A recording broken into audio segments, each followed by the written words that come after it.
Welcome everybody again to the live stream. Good morning, good afternoon, good evening, wherever you're joining us from. Give a shout out to the NTZ crew. Thank you, Jacob Tanjay and Michael Beecher Life for all that you do. Any new viewers and subscribers who are watching for the first time, anybody that's going to be catching this on replay, and also our old heads. There goes Mystic Jam. Good to see you, brother. We always have a topic. Today's the panel. I did invite a couple of guests. Thank you, Scott, for showing up. I hope the other gentleman shows up. But it's should we be ambassadors for our country when we travel overseas? I'm gonna let you open up with that, Scott. What do you think about that? Should we be? Well, Calvin, thanks for asking that question. You know, I think anywhere we go, we should always put our best foot forward, and we should think about how we show up when we're in another country. How do we want to show up, and how do we want to represent our country? So as far as I'm concerned, and especially with my background, 32 years in the United States Army, just retired in 2020. Anytime I go somewhere, I want to put my best foot forward and represent, my country well, even though I live here now.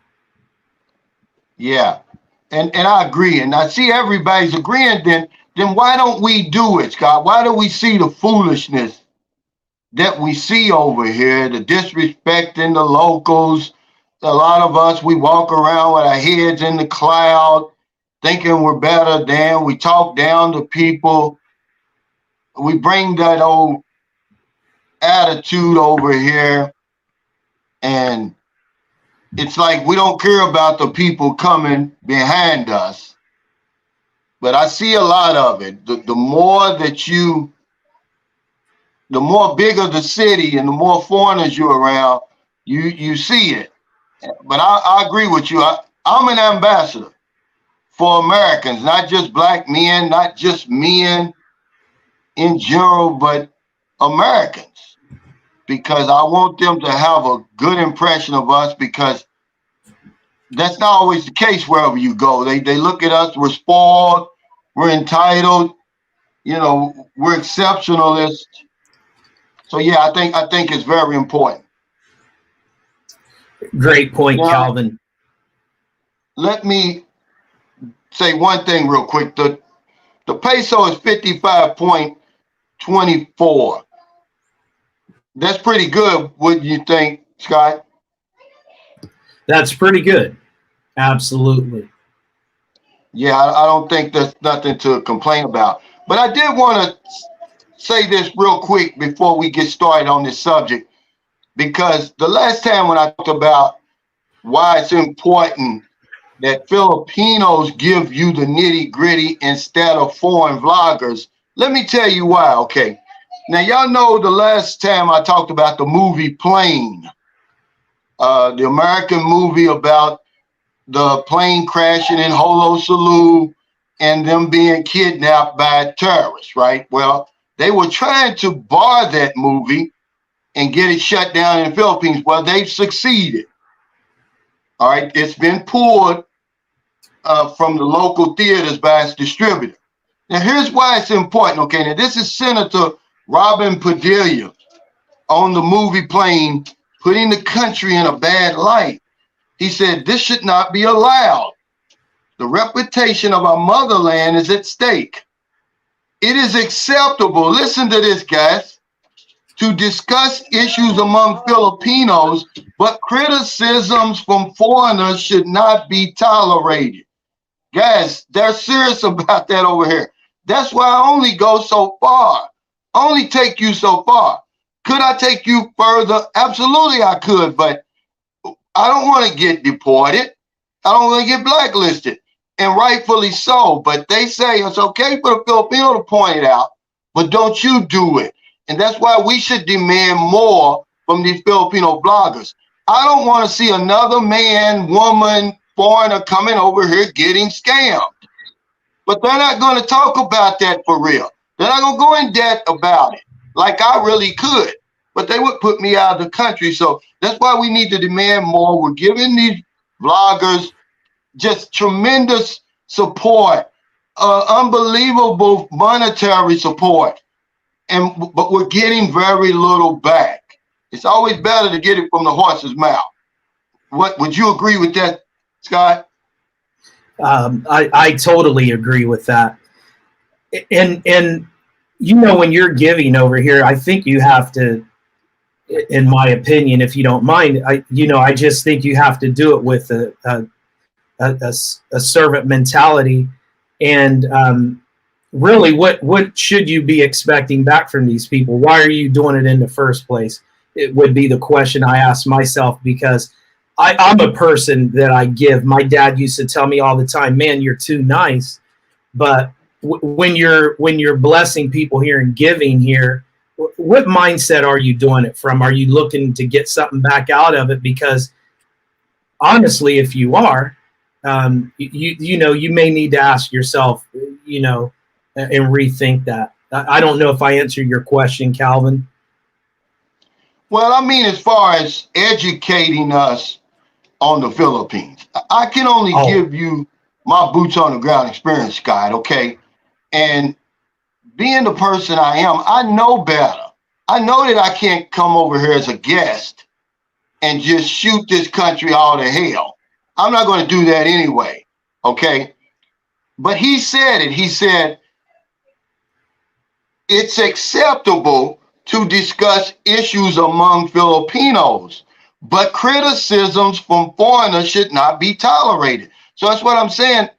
I can't give, it's a whole lot nittier and a whole lot grittier than what I'm giving you, okay? Because it's not tolerated, if I do it. They're going to kick me out of the country, and rightfully so. So who better to give it to us and warn us about the pitfalls and everything than the Filipino, because he can get away with it, but they won't do it. We won't even demand it from them. They want it from me. But that's Calvin, the point I was trying to make. Yeah, you're exactly right. Think of when we have people come to America, and if we hear anybody putting our country down, criticizing our country, because we have our problems too. America in itself shouldn't stand there as if they have some crown upon their head too. We have our own internal issues, but we living in America, I guarantee you survey your listeners right now and you ask them, if somebody comes up criticizing this country, what is the first thing we're going to say? You need to go on back to your own country then. Who are you to criticize? Because we have this mentality that this country is better than any other country in the world, and we're not going to tolerate it. Just like the Filipino people, they're proud of their country. They're not going to tolerate someone coming over here openly criticizing their country. And by the way, if you're going to criticize, you better do it in a manner that there's a takeaway from what you're saying, to where you're not criticizing. Because let me tell you, like you said, Calvin, you're going to get blacklisted and you will not be invited to come back here, let alone live here like you and I do now. Yeah, I agree. But as Americans, I think we tolerate and we hold up that First Amendment a whole lot more. And imagine this is a movie, Scott, that is, it's fiction. But they got so upset about it. They said, no. And I got this from an editorial. And I want you to read the editorial, guys. I'll put it in the description, because the Filipino writer, he tears it up. He was like, basically calling them hypocrites for doing that. He said the name of the editorial is Criminality in the Philippines, Fact or Fiction. Okay. And he talks about how they've banned this movie from being here, a fictional movie, but yet they won't do anything about the facts. And he lists a whole bunch of things that's going on right now in the Philippines, criminality, you know. And he says, why don't you do anything about this? And what causes people to get robbed, like the New Zealander that got killed? I don't know if anybody knows, but there was a plane crash here recently, a small Cessna plane crash, and 2 Australians died and the 2 Filipino crew died. Well, 2 soldiers were killed by rebels on the search and rescue mission. He put that in there. He said, well, you know, if this fictional story is going to bother you, why doesn't that bother you? He said that more than anything should make you worry about the reputation of the motherland. But my point was, I can't say everything that I want to say, and I wouldn't anyway. I'm a guest over here, but let's go on. C. Dove said, West End, Louisville, Kentucky, stand up. Sunshine Shows represent Cecil and Broadway, Shawnee Park. We love you, man. See, that's where I grew up, Scott, right there. Shawnee Park, and I grew up on 34th and Broadway. And see, that's my homeboy right here. Hey, what's up, Avery? Now, I want to ask you a question. I think you already answered it. Is it our responsibility to be ambassadors, Scott? Is it our responsibility? To be ambassadors for the United States? Yeah, when wherever you're coming from, is it our responsibility? You know, can't we just come over here and act the way we want to act? You know, nobody's perfect. You know, I'm on vacation. Absolutely not. Come over here and act any kind of way you want to act. I just think that there's just some basic things, right, that you want to do to represent this country. But then again, you don't want to come over here being loud and obnoxious. For some reason, us in America, wherever we go, we want to have that look at me factor. Look at me, look at me. We want to be loud in the restaurant. For example, and if my buddy sees this, I love you, man, but he came here for Christmas and spent New Year's here. We were in the military together, special operators, and we had a conversation.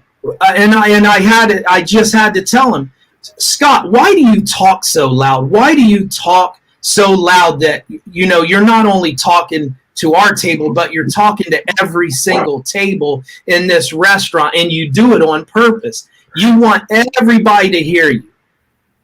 And I'm reminded constantly by my beautiful Filipino that I'm here with now, Almira. She reminds me all the time, honey, tone it down a little bit. Just tone it down a little bit. But I think we should be ambassadors. However, it depends on your stance with the country or not. Do you love your country? Do you care about the country? Because if you don't, you're probably going to be that person that comes over here that just does not care.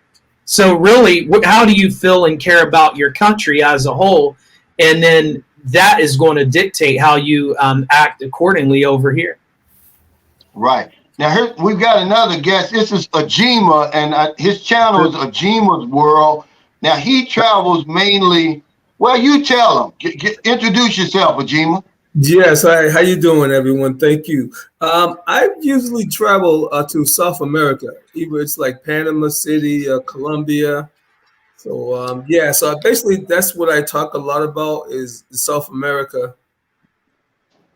So how do you feel on this subject then, as a traveler, when you go into another country? Do you think it's our responsibility to be ambassadors for Black men, for Americans, or every man for himself? You know, you can't speak for everybody else.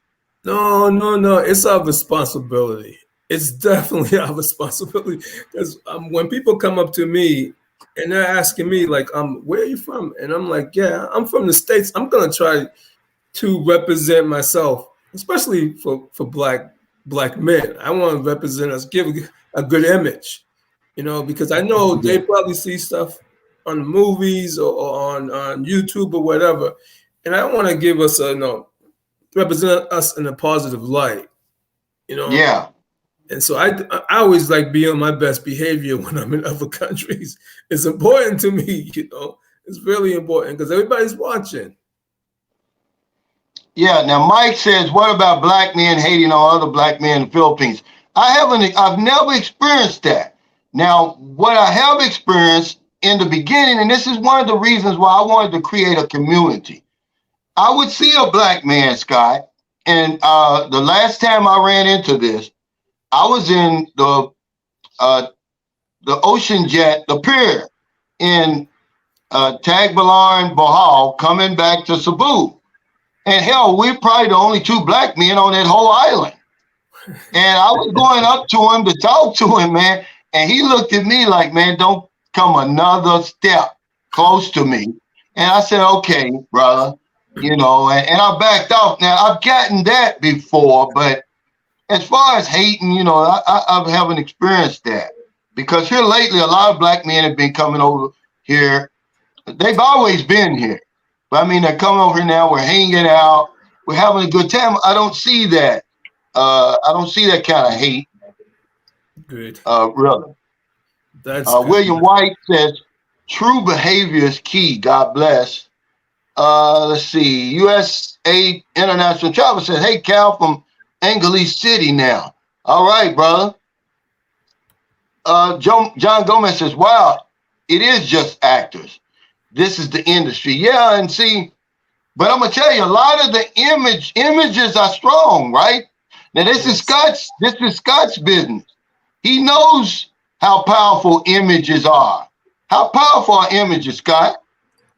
Oh, they're definitely powerful. I'm going to tell you something.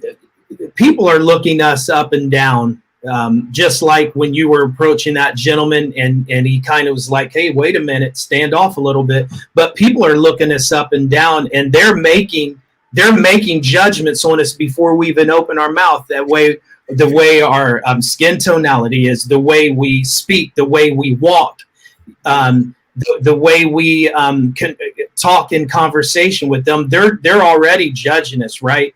So, unfortunately, people put us in a box. They stereotype us already, but I don't want to be that stereotype. I'm my own person, but I also don't want to feel like I have to prove myself either. Let my actions speak for itself. But anytime I go somewhere, I just want to be the best version of myself, because you don't know. All of us hopefully have a hope and a dream in us, Calvin, but you never know. You want to be the best version of yourself, because that person you're in close proximity to may hold a key to where you want to go next in life.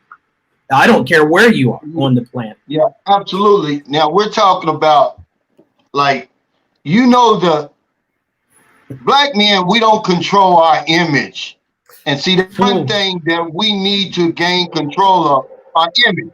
And that's why I think it's important for us to be ambassadors wherever we go, because we don't control it. So I can get him when he's saying, hey, we don't want this out there, thinking that, all Filipinos are terrorists and rebels and stuff, because the image that we have, it's been perpetrated all over, and perpetuated rather all over the planet. We're thugs, we're drug dealers, we're womanizers, and everything like that. This was an image that's been put into people's minds. That we all can pick up basketball, and we all can do the moonwalk and all of that. See, so yeah, image is very powerful, and I think it's important, like you said, Scott, to be the best version of yourself. I don't give a damn. That's why I say I'm not an ambassador for black people or men or Americans. I guess I'm an ambassador for all of them, for real. But yeah, you're right. I don't want to have to prove myself, even though you do when you get overseas. You do have to prove you're different, because they're expecting one thing, Scott. They're expecting you, to come out with a big gold chain and start rapping. Every other word you say is a rap. Because, I ain't gonna lie. When I first came over here, this is fact. I got into a taxi, man, and don't you know the guy asked me did I know Kobe Bryant? He was dead serious. I'm like, well, hell, even if I lived in LA, there's 10 million people in LA. No, I don't know Kobe Bryant. You know. Calvin, when I walk the streets here on this beautiful island, Comigian Island, I don't understand it. It's funny. I get a kick out of it. I'm every bit of 5'8", Calvin. Yeah. But I get asked if I'm a basketball player. Are you a basketball player? I get laughed at because I can't even wad up a piece of paper and throw it in a trash can. But you know, they have this vision of us anyway too, right? So yeah, unfortunately, you know, we are stereotyped as well, you know, to an extent, and we really got to be careful. And you know, one thing that really gets us, you know, because every woman I've ever been with over here, she gets the up and down, right? And I'm like, what's this all about? Because here's what they're thinking. Can she handle him, right? Because, you know, that's what they've been told, you know, that the black man is, you know, he's hanging and, you know, so they'll even ask the girl, you know, how big is it? And, you know, so, yeah, I think it's important, guys, that we prove that we're not the stereotype, whether it's the spoiled American or whatever it is, or the angry European, because, you know, Germans get, their reputation over here is one of being rude and obnoxious, okay? I've seen it for myself, but I can't paint every German as being rude and obnoxious, all right? So if I'm a German and I come over here, I want to go out of my way to prove, look, that's not me, okay? And I think that should be the case with everybody. Okay, let me read this. Thanks for that super chat. He said the Gramercy, what's this? Riff? He says, anytime you go somewhere, they've never seen someone like you. You represent your group regardless if you want to or not. Absolutely, I agree with that. And, you know, especially with a black man. See, over here, Filipinos, they love basketball. They love our singing and, you know, our culture, right? But they've never really met a lot of black men in person before. So that's why we get those crazy questions over here. I'm 5'8" too, Scott. But this guy really thought that I knew Kobe Bryant. I was like, man, I don't know Kobe Bryant. You know what I'm saying? Yeah, but he thought it was a fact. Have you had any kind of cringy interactions, Ajima, in your travels? Yes. I remember when a couple of years ago when I started going to Colombia and I was walk down through this park where everybody hangs out and have a good time. And I used to have a lot of people look at me and they would just, hey, yo, aren't you from the States? And they would come over and talk to me and ladies would come over and flirt with me. Like, where are you from? And then I remember like a year later, after all the Pookies and Ray Rays started going there, it was entirely different. I would be walking up and ladies would turn their heads and look the other way. And I'm like, what's going on? So I never approached anybody. I just go about my business. Then finally, some ladies would come to me and say, aren't you American? And I was like, yeah. And it's like, oh, you're like different. You're like different from a lot of these guys that's hanging around here. And I'm like, well, fortunately, not all of us are alike and stuff. So I've experienced that in Colombia and also in Panama too, because brothers got a way of just like doing the same things they do in the United States, grabbing women, which they shouldn't be doing in other countries, grabbing on women and just getting up in women's faces and being aggressive. And you should not be doing that in someone else's country. But this brother's that Dave's not here. He kind of talks about that. He says, act accordingly, respect the people and culture, know the laws. Situational awareness is key. Most of all, just have fun. What's so hard about that? And he's right. My thing is just be nice. That's all. If you can't do anything else, if you just be nice to people, that's going to help, man. That's going to go a long way. If you just remember that. And I'm always going to defer to the locals, okay? And it's just how it is. It's their country. If they let them be the host, if they want to be, and all of that, but just be nice. But let me get to this real quick because I almost forgot. You know, I did the video yesterday. I said I retired at 55. My only regret was I should have retired at 50. Well, I've got a lot of pushback on this, guys. Listen, remember, because they don't really listen. They just look at the title, Scott. But what I said was, a lot of times we make choices early on in our lives that will hinder us from retiring early.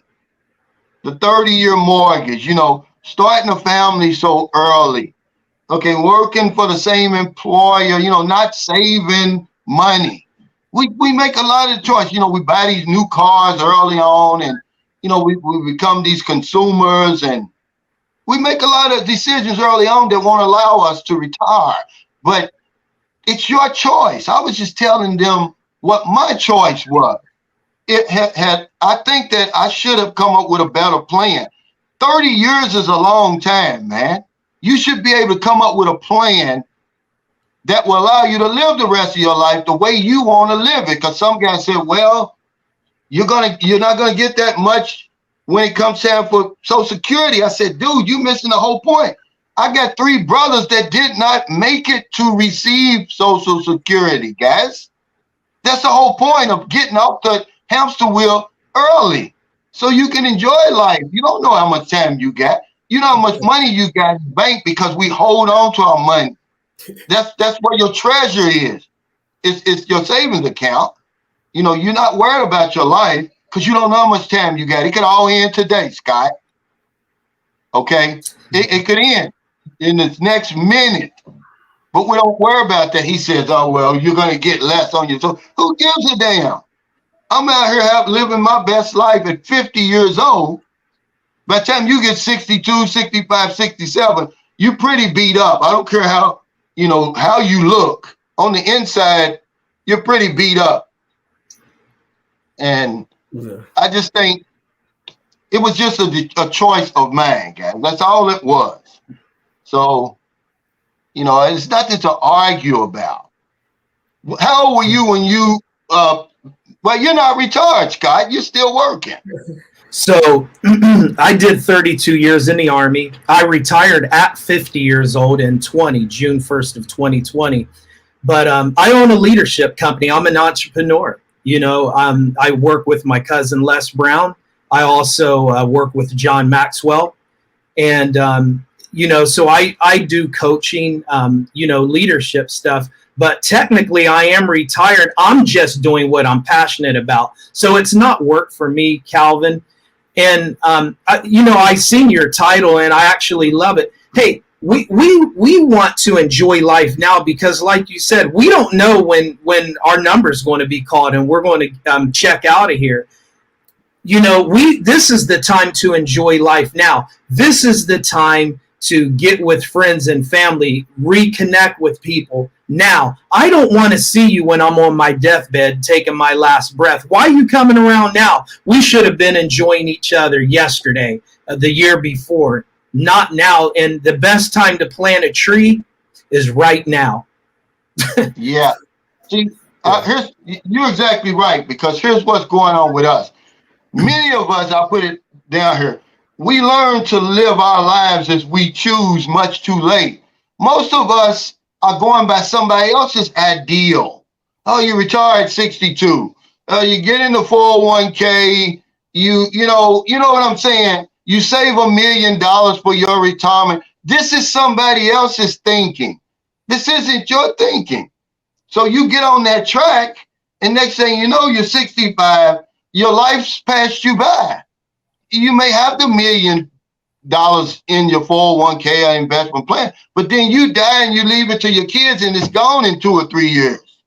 You know, we have to learn to start living life on our own terms, man. There is no blueprint for life, guys. Okay? Whatever plan you want for your life, if you want to sit around and drink it up and smoke it up, it's your life. Okay, but learn to live it of your own choosing as soon as you possibly can. And that's the point I was making. They said, "Oh, you retired early." No, in my opinion, I retired late at 55. That's 5 years I gave back. I could have been on the beach, enjoying the sand over here, the low cost of living and all of that. Thanks, TJ, for that super chat. He said, taking a smoke break, figuring out dinner, but I'm available if you still have a StreamYard link for me. I wouldn't know how to send it to you now that it's already started. Avery says, when I was golfing in Jakarta last year, I asked my caddy why everyone was staring at me. She said they had never seen a black man in person who played golf. Yes, we're ambassadors. Yeah, I believe that.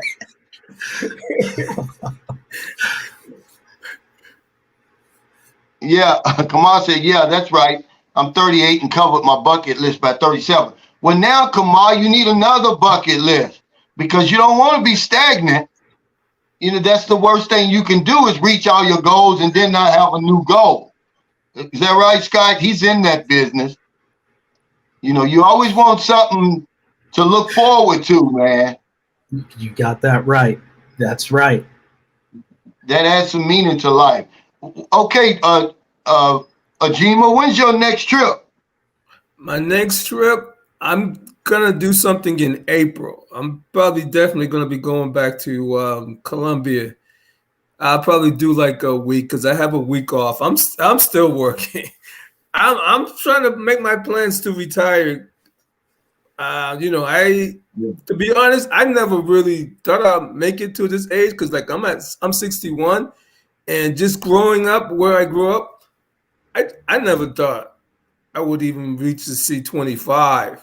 Okay, and so like when people start asking me like how old are you, and I start thinking like, damn, these years are going by pretty fast. I start looking at my kids and I'd be like, am I really this old? Because the time has just went by. So I'm really surprised that I made it to this age. Yeah. So what decisions did you make early on that hindered you that still have you working at 61? Man, that's old to be working, in my opinion. Yes, yeah. By the time you're 61, because you started in the job market, probably like me, I was like 17. I really started selling candy door to door, Scott, when I was 10 years old.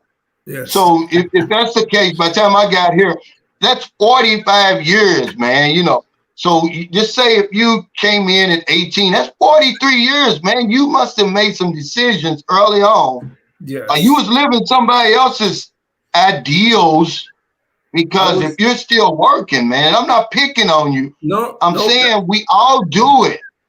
Instead of making our own plans, people don't teach us this stuff, though.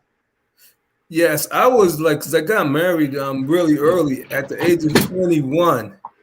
At 21, and I was just putting all my energy into like just being that great dad and getting that nice house and just doing all that stuff and not focusing on me and not focusing on my future because I just did not see myself being 30 or anything like that. I just couldn't see beyond that. I was just trying to, be the best person that I could be at that time, and the time just started flying.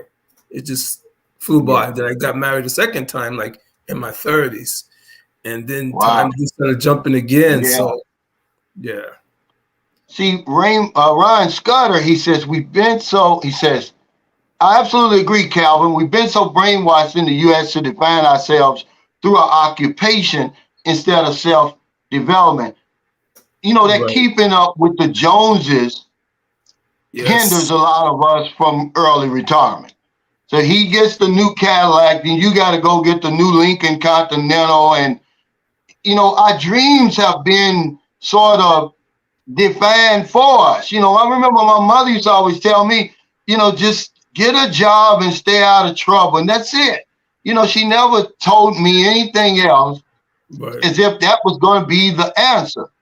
Yeah. So she never told me about saving. So I didn't have any money saved. Right. She never really talked about entrepreneurship. So I didn't have that going for me. the best thing that ever happened to me, I was 42 years old and I met a gentleman by the name of Vincent. I just keep his name Vincent. And he brought me into the insurance business. He said, look, Cal, I can show you how to get residual income for the rest of your life. I was 42 though. Okay. So I had a lot of making up to do. And I pretty much did it in about 13 years. Wow. But I was living somebody else's definition of life. Get married, get the 30-year mortgage, stay on your job, you know, have the new car and everything like that, you know, the big screen TVs and all that foolishness. It kept me in that matrix, man, on that hamster wheel. Yes. Calvin, you know Ron, is it Ron Scudder? What a brilliant point to put in there. If you don't mind, I absolutely agree, Calvin. We've been so brainwashed into US to define ourselves through our occupation instead of self-development. That is the vast majority of people are brainwashed into believing that. In order for us to grow and start thinking, Calvin, like you, hey, we got to live our best life. We have some unlearning to do because, you know, the education system teaches us to go to school, get good grades, and go be somebody, right? Go to college and get yourself in thousands of dollars of debt. But when we begin to self-develop, put ourselves first before, you know, all this other stuff, you'd be surprised what will open up in your life. When you start working on you, start working on your own personal development, I guarantee you through that process, your level of awareness comes up, and then you'll begin to demand the things you want for yourself, because the vast majority of people are on autopilot. They're in the subconscious, operating on autopilot, being directed by the subconscious, and you don't want to follow those people. You want to raise your awareness, like Scudder said. Start working on yourself and watch what happens in your life. Things will start happening for you in such a way you won't even believe it yourself. So I really like that point there, Calvin, that he put. Yeah, we need to be deprogrammed. Okay, because they put us on this track. They put us on this track to retire at 65. So we figure like, well, you're 18 years old. I got 47 years left.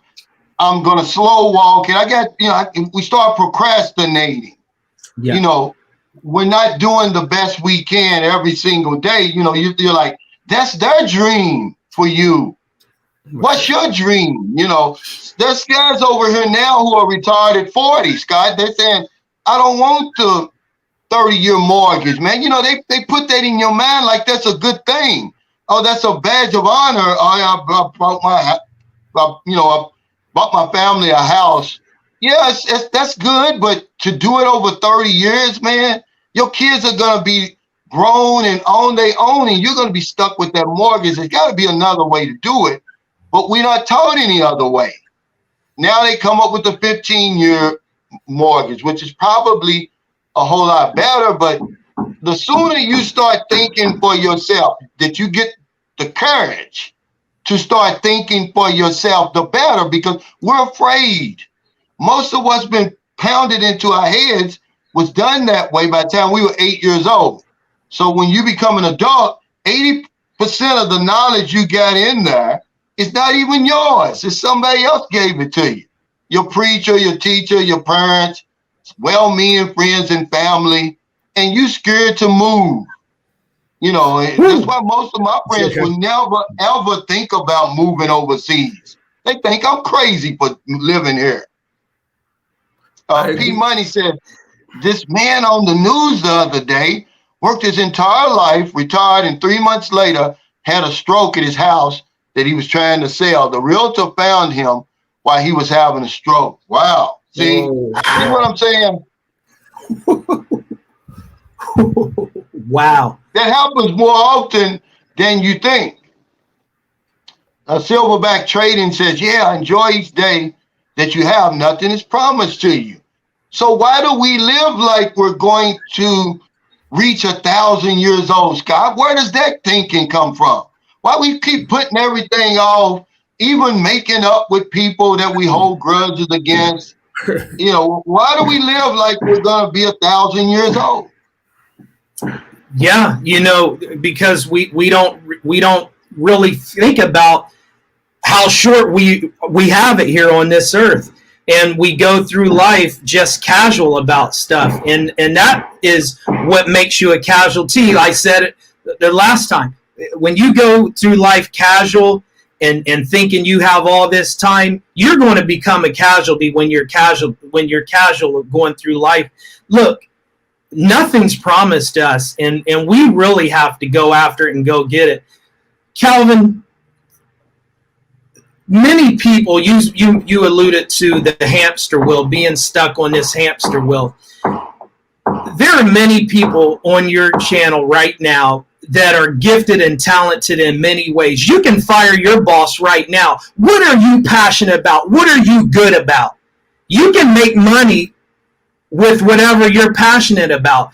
Whatever you're good at, whatever your natural gifts and talents are right now, I guarantee you can make money with that, far exceeding what you're making on your job, because you know they're only paying you enough to keep you there, right? They're just paying you enough to keep you there for that paycheck, and paying you enough so you won't leave. But when you really start doing some personal development and finding out what you are good at, I guarantee you can fire your boss within the next 90 days, because somebody will pay you for what you're good at and what you bring to the table. I know for a fact there's many people gifted, talented, and if I knew what you were doing, I'd probably be like, hey, I want some of that.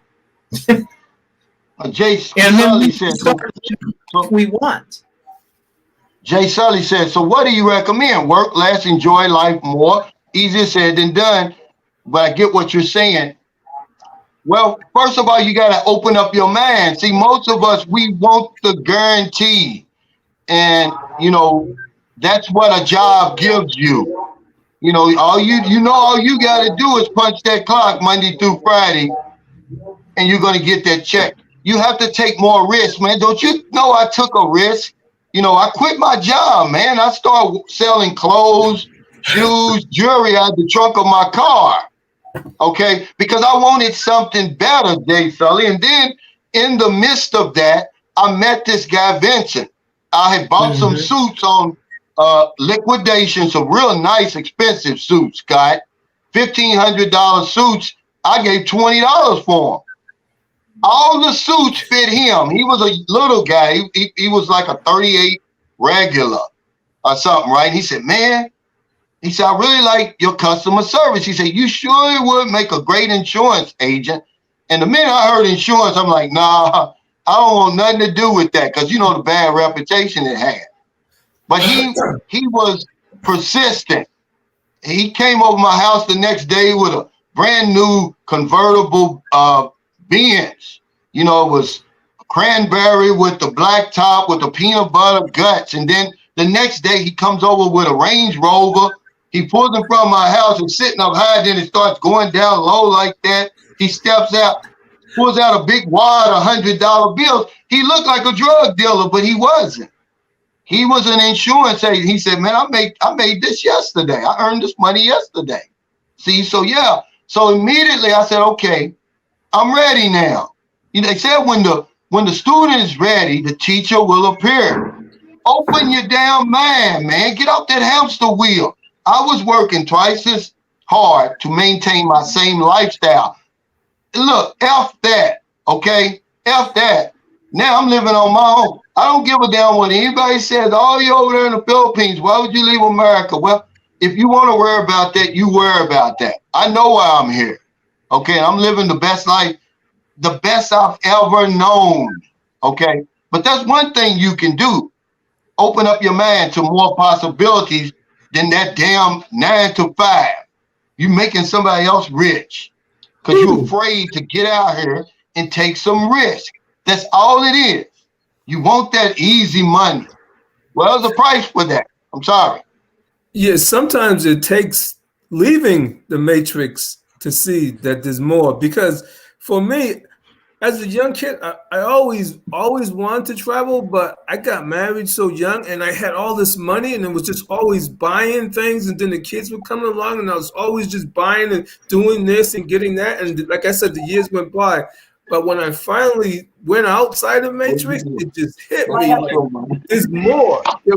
There's more for me to do than just working and being inside of Matrix. So that's why I started my YouTube channel, and I'm looking to do more outside of the Matrix.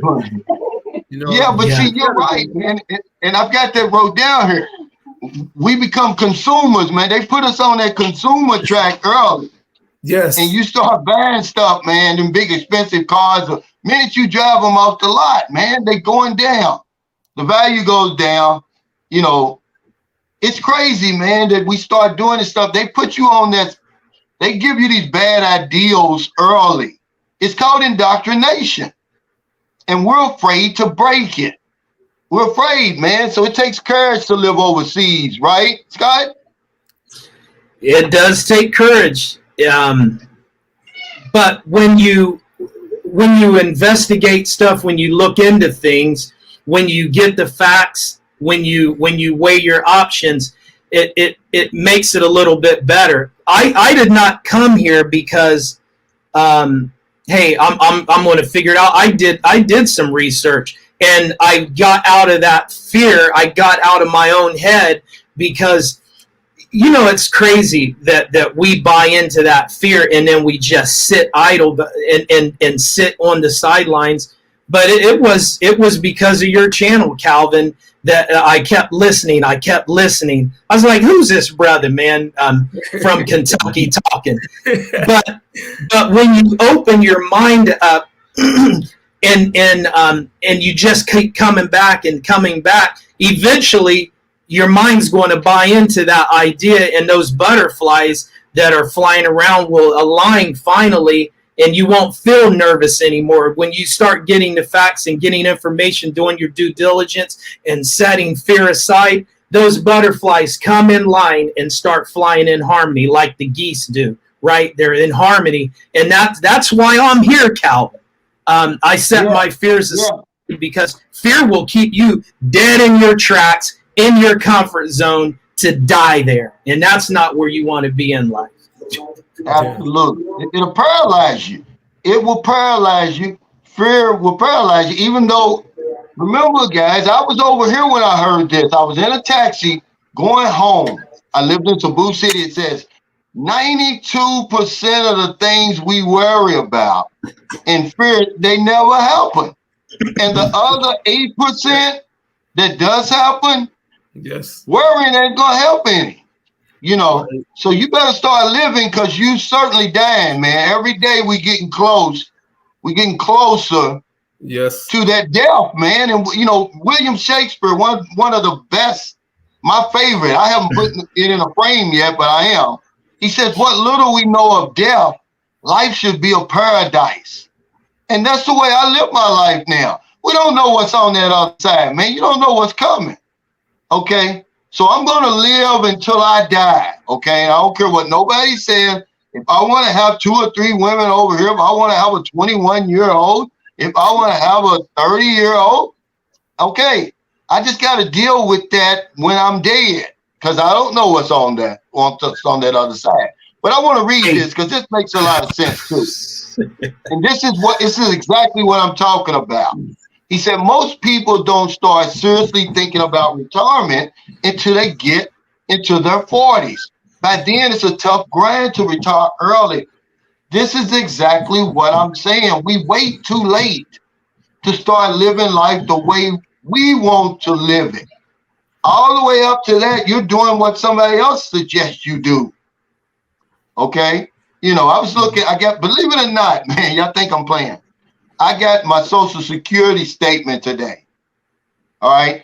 Now, if I retire, if I get it at 62, I'm going to get about $1,700 every month, right? But if I wait until I'm 67, I'm going to get $2,500. If I wait till 70, I'm going to get about $3,100. But guess what? Okay, that 5 years between 62 and 67, that's $100,000 that they're going to give me. I'll never make that up, getting the extra $800 at 67 that I would get if I waited. You understand what I'm saying, Scott? So I'm taking mine at 62. If it's God's will, the creek don't rise and I live to be 62. I'm taking it. I would never make that up. It would take me forever at $800 a month to get, I'd be dead by then. So I'm looking at it like that, guys, but I'm doing it because I want to do it. I don't care what these financial gurus tell me. I can wait till you're 67 for tax reasons. Man, I'm probably going to be dead 67. Gives a damn. I'm going to take that 1,700 and live like a damn, like that's what they That's what they want. They want to hold on to your money and do what they want with your money, and hope you die before they got to give it to you. An obligation to get out of our own way and get after it. You know what?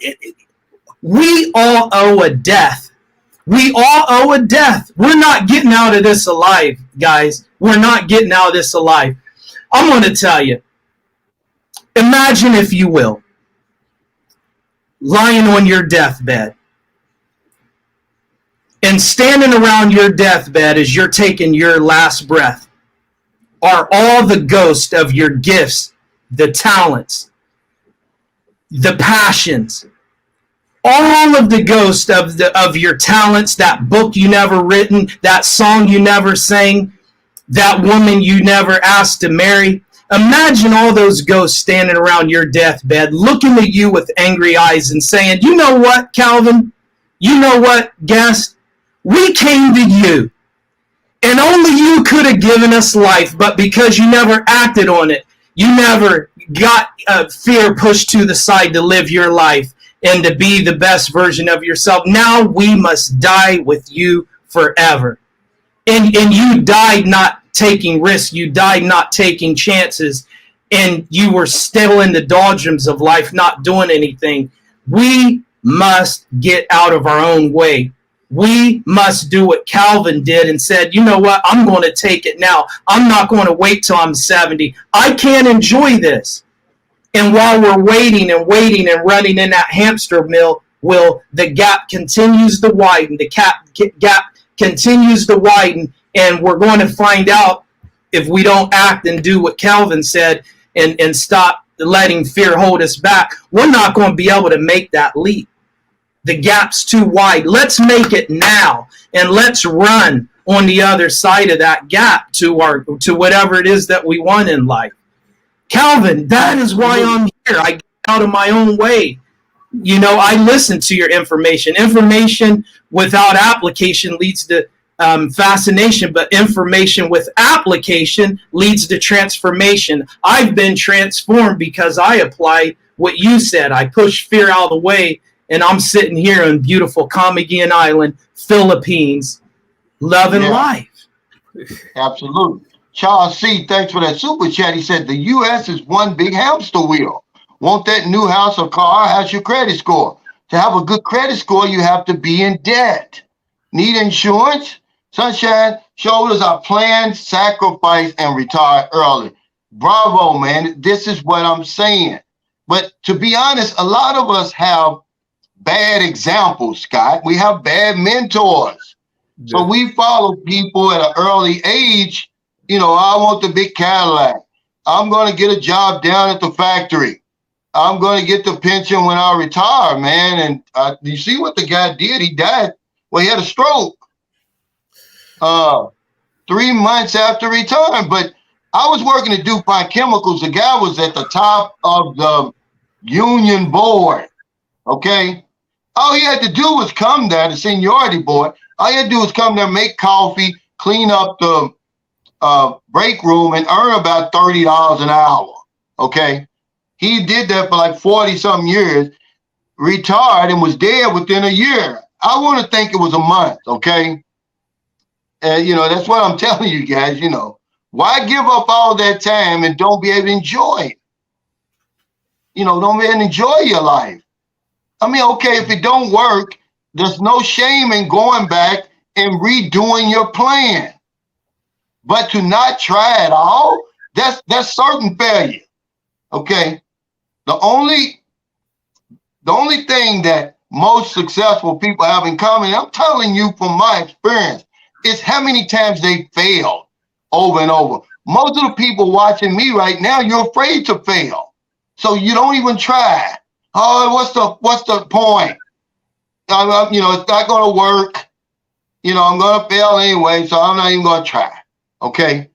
So yeah, I'm trying to be a good example. That's all I'm trying to do, because I had a lot of bad examples in front of me, man. I wanted to be hip. I wanted to, smoke weed and drink and all of that. Okay.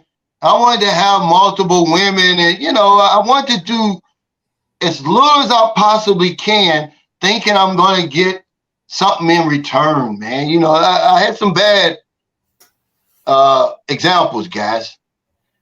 Thanks, you dirty puppy, for that super chat. He says, I hate to change the subject, Cal. On the 11th, we will have our grand turnover, of my Filipinos dream house in our place. We'll arrive on the 5th and stop by with invite. Hey, thanks. I'll certainly be there, you dirty puppy. Now, see, this is a guy living his dream, Scott. He got out of his own way. He said, I'm going to start living for you dirty puppy. I don't care what people say. Hey, don't build a house over there.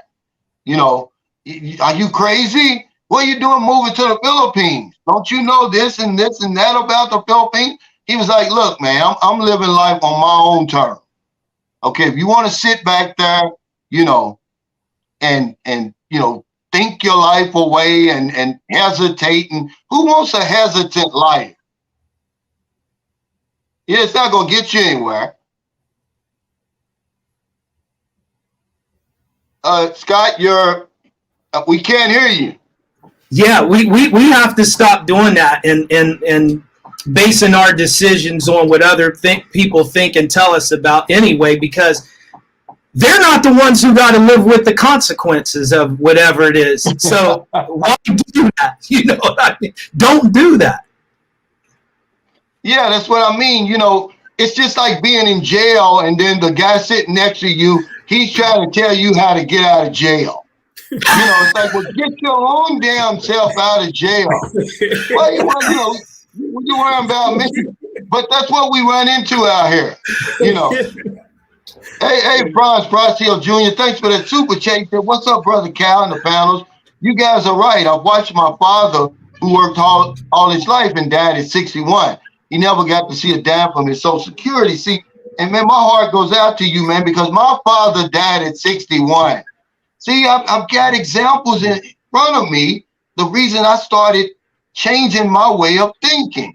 My father, my hero, he died at 61, man. He never received one penny. He fought in the Korean War conflict.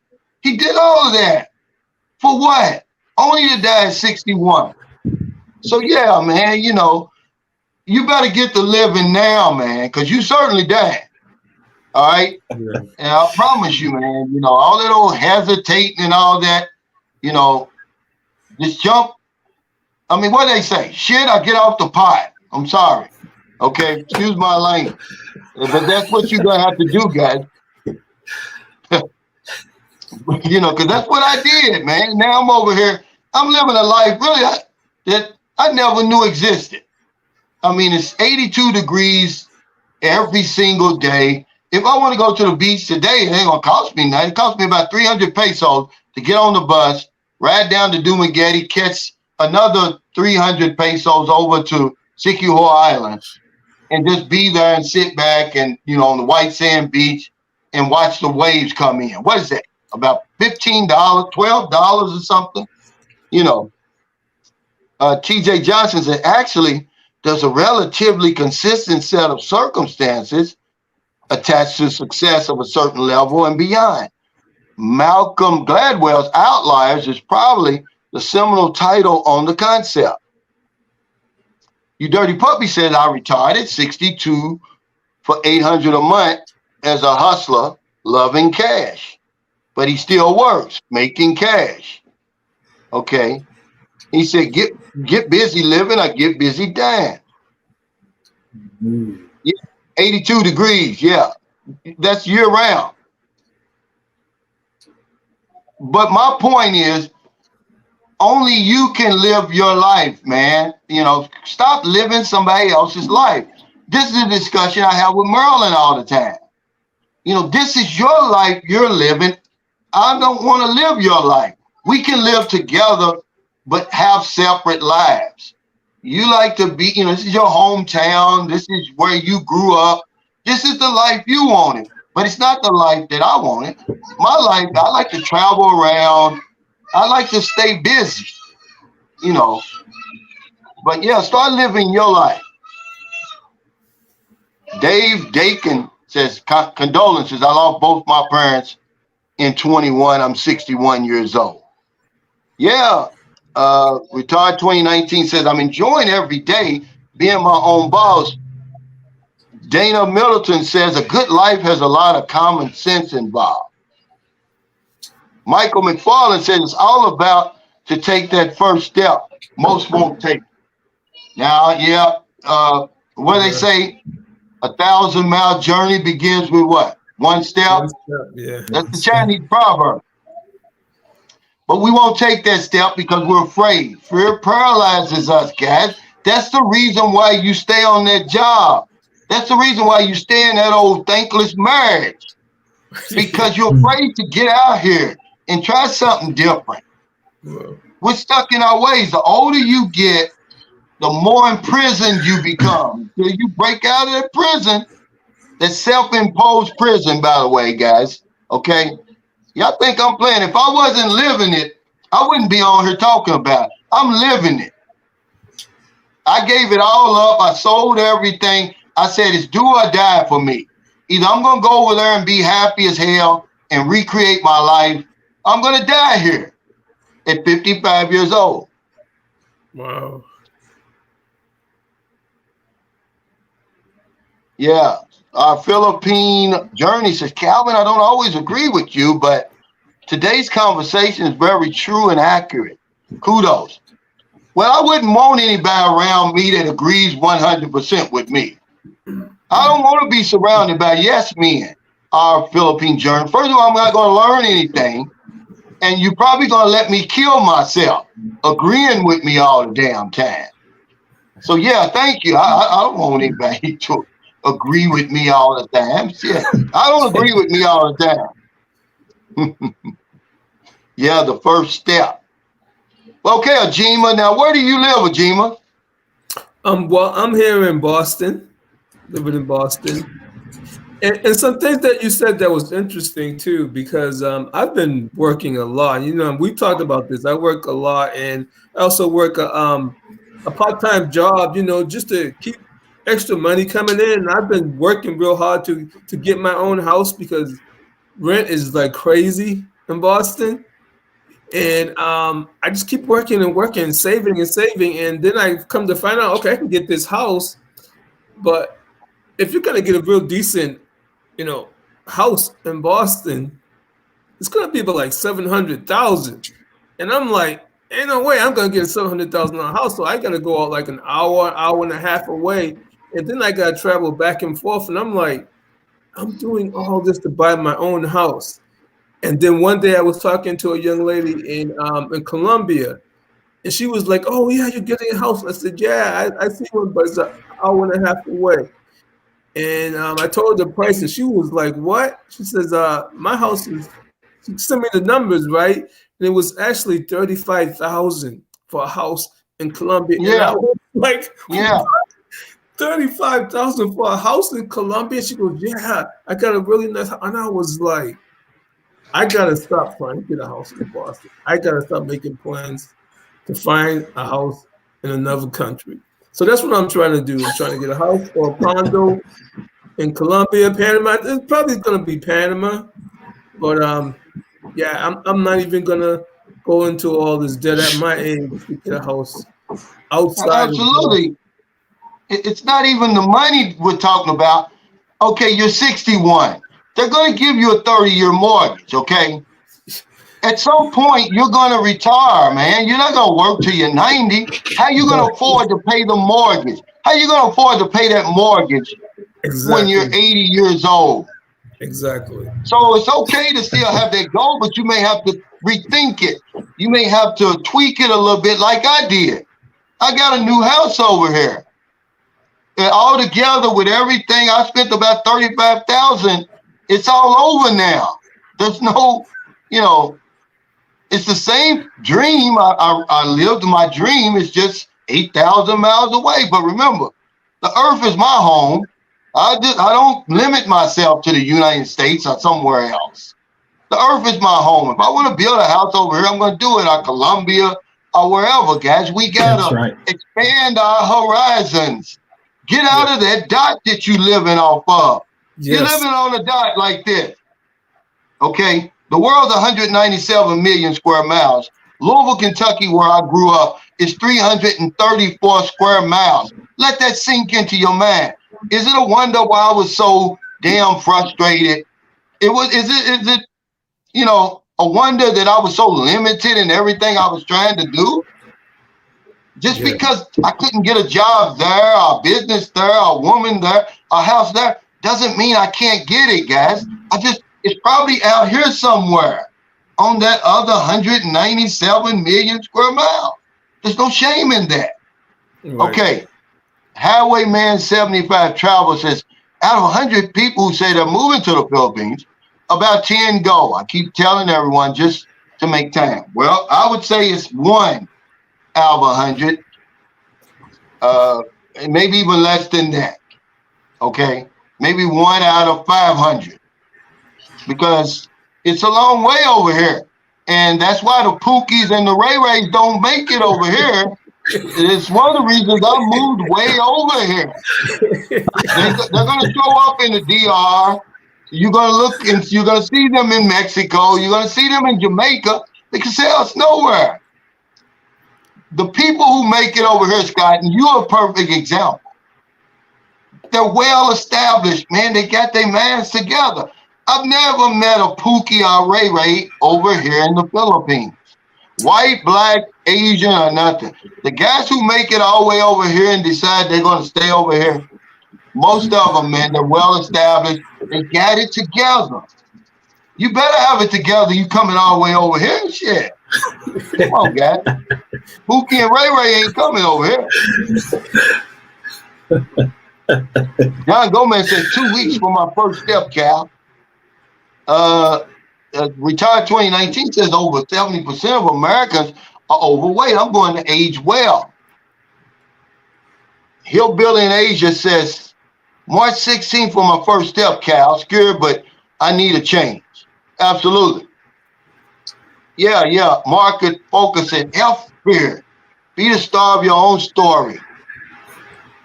Yes. Yeah, Jacob Tanja said it's too expensive up there, brother. He's talking about you, Ajima.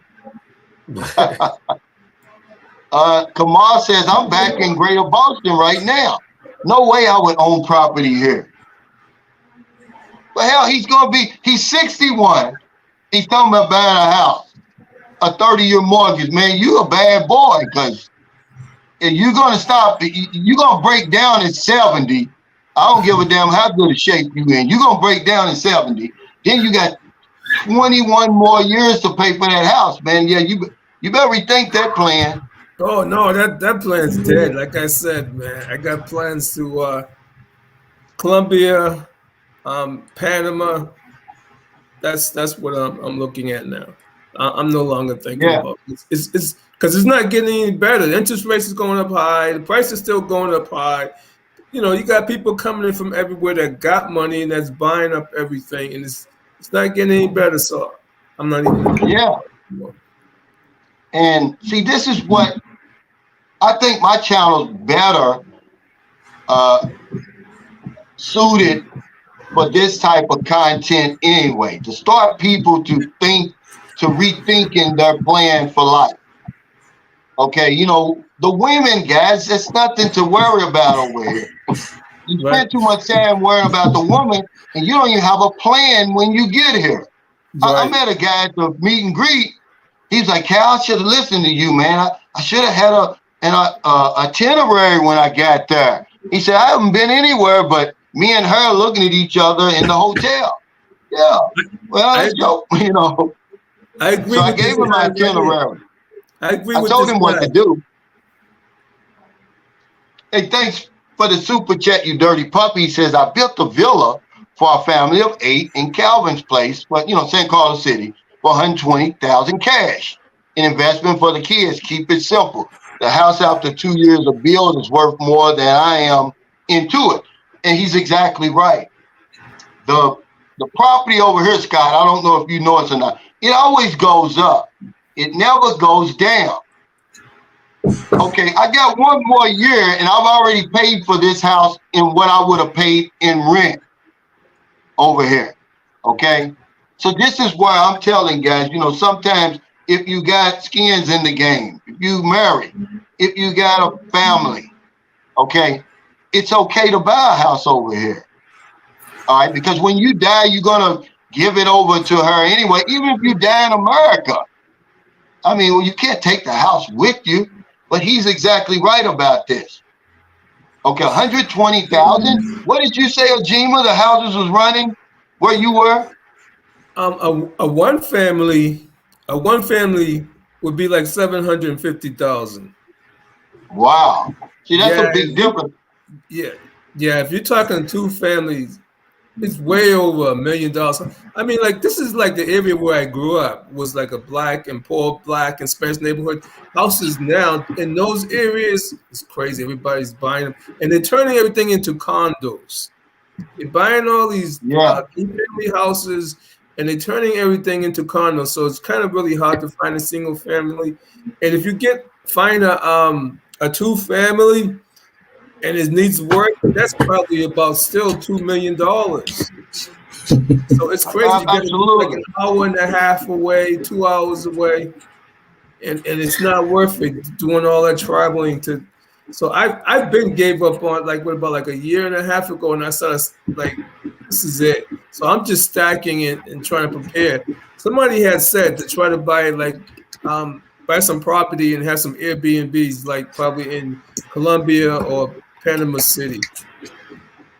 Okay, Highwayman 75 Travel says, 1 life is all we got. But look, if you live it right, 1 life is enough. That's all you need. That's all you need, guys, is 1 life. If you live it right, okay, that's all you need is 1 life. I want to address that. Hey, Kelvin. We're talking about the price of housing. One of the viewers after Ajima was talking about Boston, 700 plus. California, we know, is through the roof. What you can do over here for that money and actually get it paid off before you die. Everybody stick around on Calvin's channel. Honestly, stick around. But when you have some free time before you go to bed, just go type in the search window on YouTube. On YouTube, just type in Sky Pod, all one word, SKYPOD 2.0 Full House Tour. Sky Pod 2.0 Full House Tour. Look at that house there. Compare it to what you know in America. That house is less than 100,000 or right at 100,000. And you can even do less than that here, 50,000, 20,000. Let's go even as low as 20,000 and still have a $500,000, $400,000, $600,000 house compared to America. A $20,000 investment over here, and now you'll have a house equal to $500,000-$600,000 over there. But go to there, SkyPod 2.0, and look at that house. And then, Calvin, I want you to get back to me and tell me how many people are packing their bags and running over here. Yeah. See, one thing that I don't talk a whole lot about over here, but I'm going to start talking about it. They've got what's called walk-up condos over here, where there's no elevators. They're only 2 or 3 stories high, man. You can get one for $1 million pesos. And the reason I say that is because you can use that for your SRRB deposit. Okay, you can use that. So imagine getting, and these are a whole lot bigger because a lot of times they're out away from the business center. Okay, they're a lot bigger. You get more for your money. But look up these walk-up condominiums. And one more thing I want to say on that note, Ajima, there's no shame in building a house somewhere else outside of your country. There's no rules, really. The only rules these are man-made rules. Right. I don't live by what they say anymore. They don't know any more than me. I live, the earth is your home, dude. There's no shame in saying, okay, man, I took $20,000 and built this house. I could not get a bathroom addition where I'm from for $20,000. I don't give a damn about that. I'm not ashamed about it. Can't say, oh, well, she can take it at any minute. Well, yeah, she can't take my dreams from me. I've already fulfilled that, you know. Okay, that's already in my spirit now. So, no, I'm not worried about that. I never would have built it if I was worried about losing it. I'm telling you, I'm showing you what can be done somewhere else. You don't have to keep running around in circles on that little dot where you live. Marrying somebody, we're marrying the same people over there. Okay, when you go get a job, it's because somebody else got fired. Oh, the car you driving, somebody else had it before. I didn't want that anymore for me. I wanted something different, man. And so I did something different. Okay, what's this? Schooners clan? So Calvin, you have found a niche and you have improved and evolved over time. You have admitted to mistakes. Look like you came out very well. The house of the women, the children escaping the death wheel. Was very few rags to riches stories, Scott, without the rags, right? Without the failures, without the mistakes. It just doesn't happen like that, guys. You know, most of the time it's trial and error. But the guys who make it are the ones who persist. What's Agmendino say? I will persist until I succeed. I'm not going to stop. You know, the obstacles is nature's way of sifting out the pretenders from the real contenders. Pretty soon they're going to say, well, hell, this guy Calvin, he keeps knocking on the door. I might as well just open it up and give him what he wants because he's not going anywhere. These are the people who win. It's not the ones, the minute you get one setback, oh, what's the point? I knew it. Oh, Gina, it wasn't going to work. I might as well go back home. Well, go back home. You know, redo your plan and come back and try it again. Okay. Yeah, and Calvin, even though look, people are trying to get their financial house in order. They're trying to put all these ducks in a row. You know, I say leap and grow your wings on the way down. And even if you're down, you feel like you've hit rock bottom. Sometimes that's the best place to be. The trenches of life can sustain you. I know in battle, in the military, to all the veterans listening and those that have been downrange, sometimes it's okay to be in a trench. Being in a trench in life, you can get below the direct fire. You can get below the noise, the shrapnel that's flying around. And let me tell you something. Rock bottom is the foundation for success anyway. It's a launch pad to bounce out of and to just go somewhere different. Who cares? We all make mistakes. We all make mistakes. But in order for our lives to change and take a new direction, we just have to be intentional about it. Going through life on autopilot, it's time to unlearn. It's time to unlearn and start making those things happen in your life. If you want to come over here, come over here. I guarantee if you come over here, you're going to get a glass of water. You're going to at least have a place to sleep. I sure as heck am not going to have you out there sleeping on the streets. You took a chance. Hey, you know what? You were willing to take the chance. I'm going to give you some rice, give you some good seafood, give you some good food, some pancit, and we're going to help you succeed. Just Yeah, there's get nothing out wrong. of that comfort zone.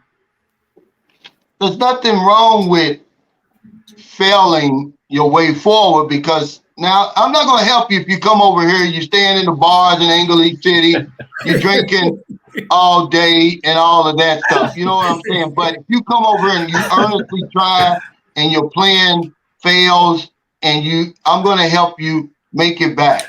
Okay.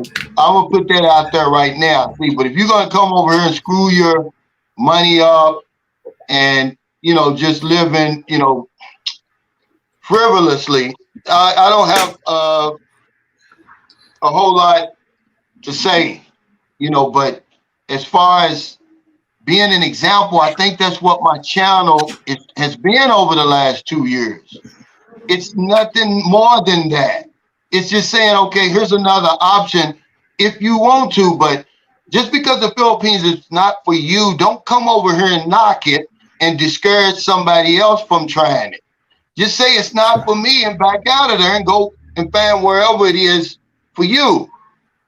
But I don't like people who come over here and tear this place, from limb to limb. It's just not fair.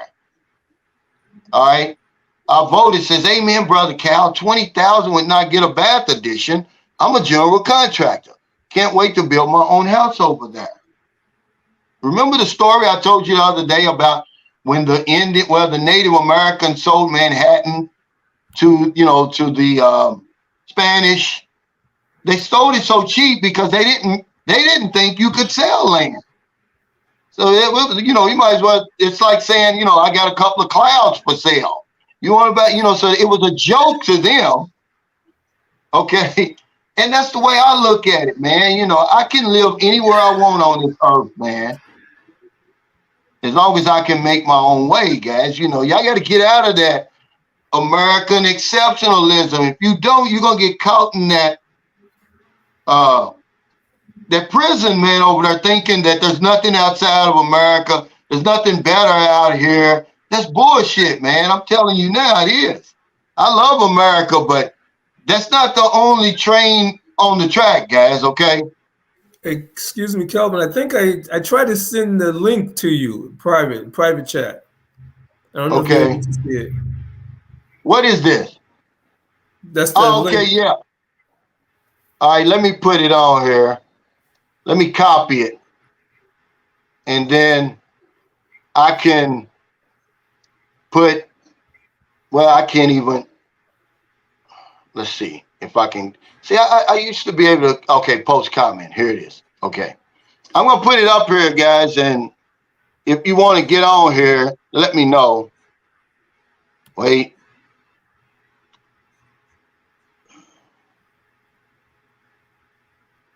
There. I think this is going to be it. Okay. There it is. If it'll let you click on that. But remember, I can only get maybe 1 or 2 more people. But Pumpkin Joe, let me go back and see what he said. Because he was here. And I think guys over here who are like Pumpkin Joe, we need to tell our stories, guys. It's okay to fly drones and stuff like that. But I think people want to know, can I make it over there, Pumpkin Joe? Can I really make it over there? Can I be happy over there? Because,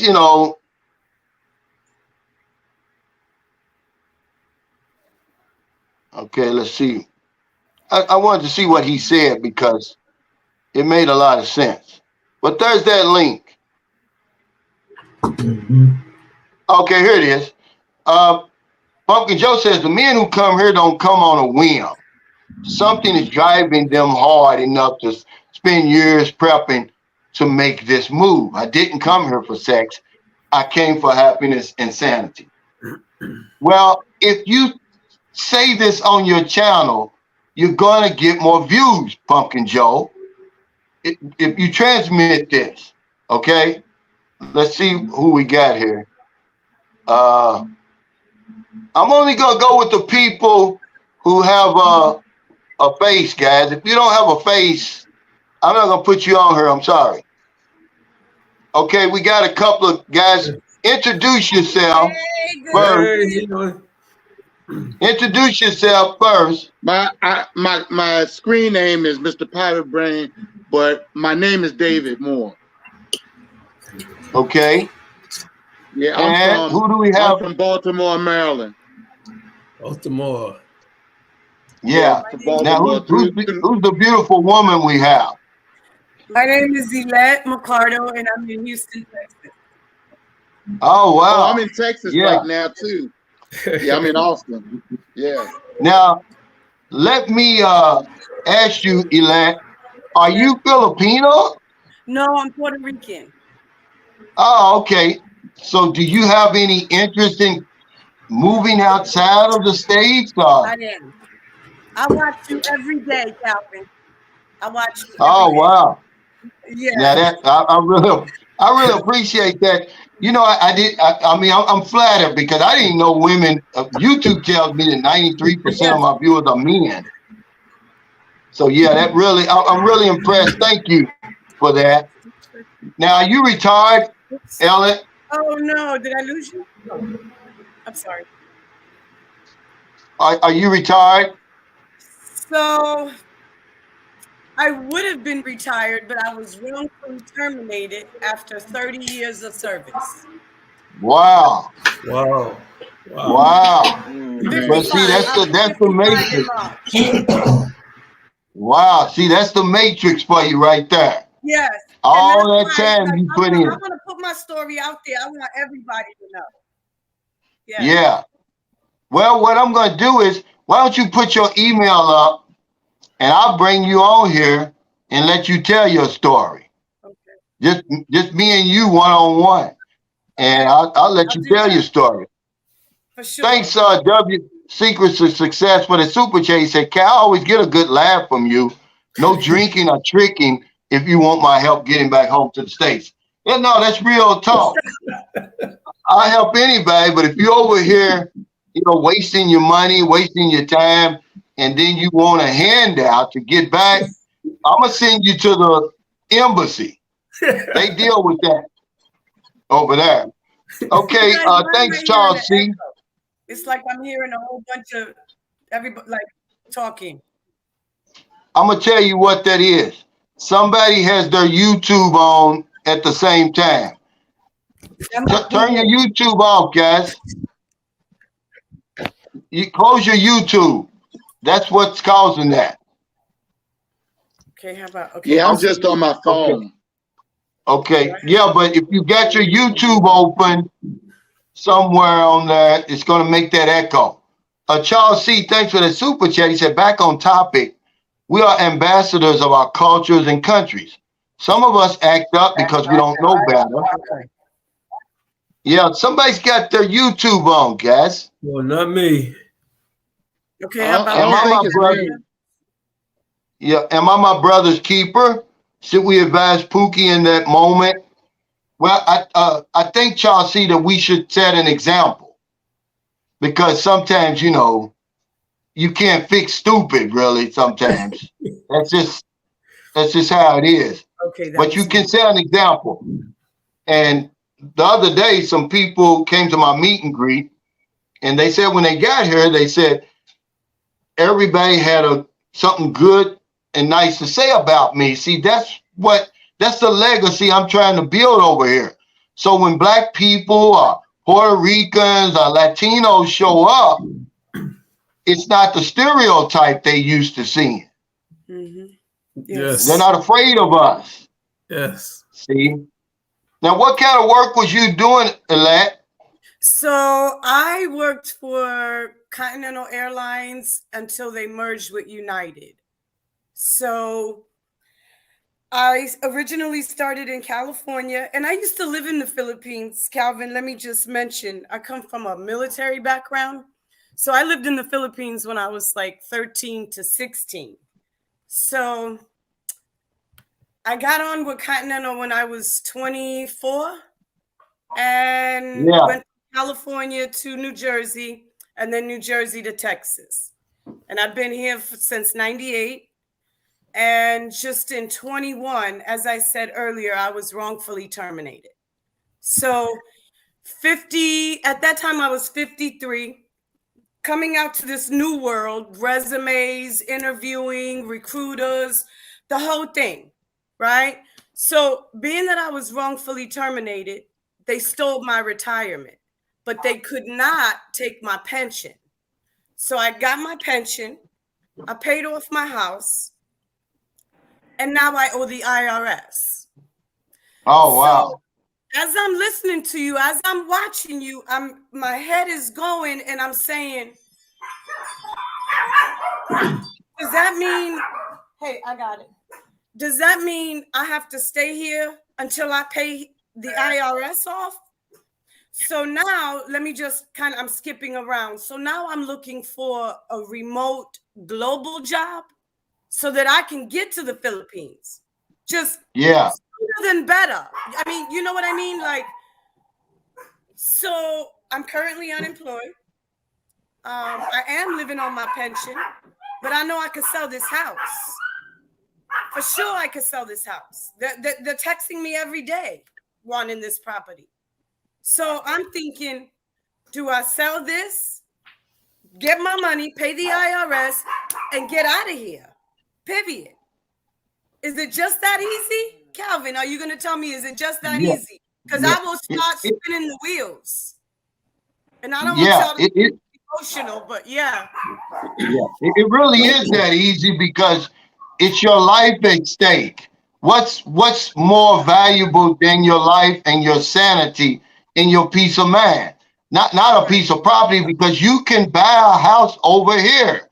You can live your dreams anywhere on the planet. That's the message I send out there. See, we're boxed in America. We think, oh, this is it. If I can't make it in America, then it's not really making it. And that's the reason why people give up their dreams of playing professional basketball or going into the movies, because it's not in America. We've been fooled to think if you don't make it over here, then you haven't really made it. So yeah, it is, because I'm gonna tell you something. I did the same exact thing that you're thinking about doing. Okay. And unless the IRS has taken your passport, there's nothing, you're not running as long as you continue to pay them. Now, who's the new guy that we've got on the panel? What's up, guys? My name is Kyle. I've been to Parañaque, Philippines, or Manila, back in 2019. So I'm with the sentiment of, going overseas and changing your life for sure. Yeah. So where are you presently? Jacksonville, Florida. Oh, you Jacksonville, Florida. Yeah. Well, welcome to the panel. Charles C. says IRS may deactivate her passport. She won't be able to leave the country. Well, as long as she continues to pay or to, work out some type of payment plan, because remember, they've got that. Don't they have something that's called where you can restart and pay like a fraction of what you owe them? Have you ever looked into that? I think it's called the forgiveness. Yeah. But no, I haven't, because I just learned of this in January. So we're trying to get a job. We're trying to get back on track. They're not at the top of the list. I mean, how can I pay them if I don't have an income? So, right. Calvin, where did you want me to put my email? In this chat box over here? Yeah, put in the chat box, and then I'm gonna give you my email, and then you send me a message there, okay? Let me put it up here, and then I'll get you on here, because we need to hear from more people like you, women who are trying to escape that matrix. I mean, and what I'm noticing is that a lot of the channels that I have ran across, it's mostly either men or couples.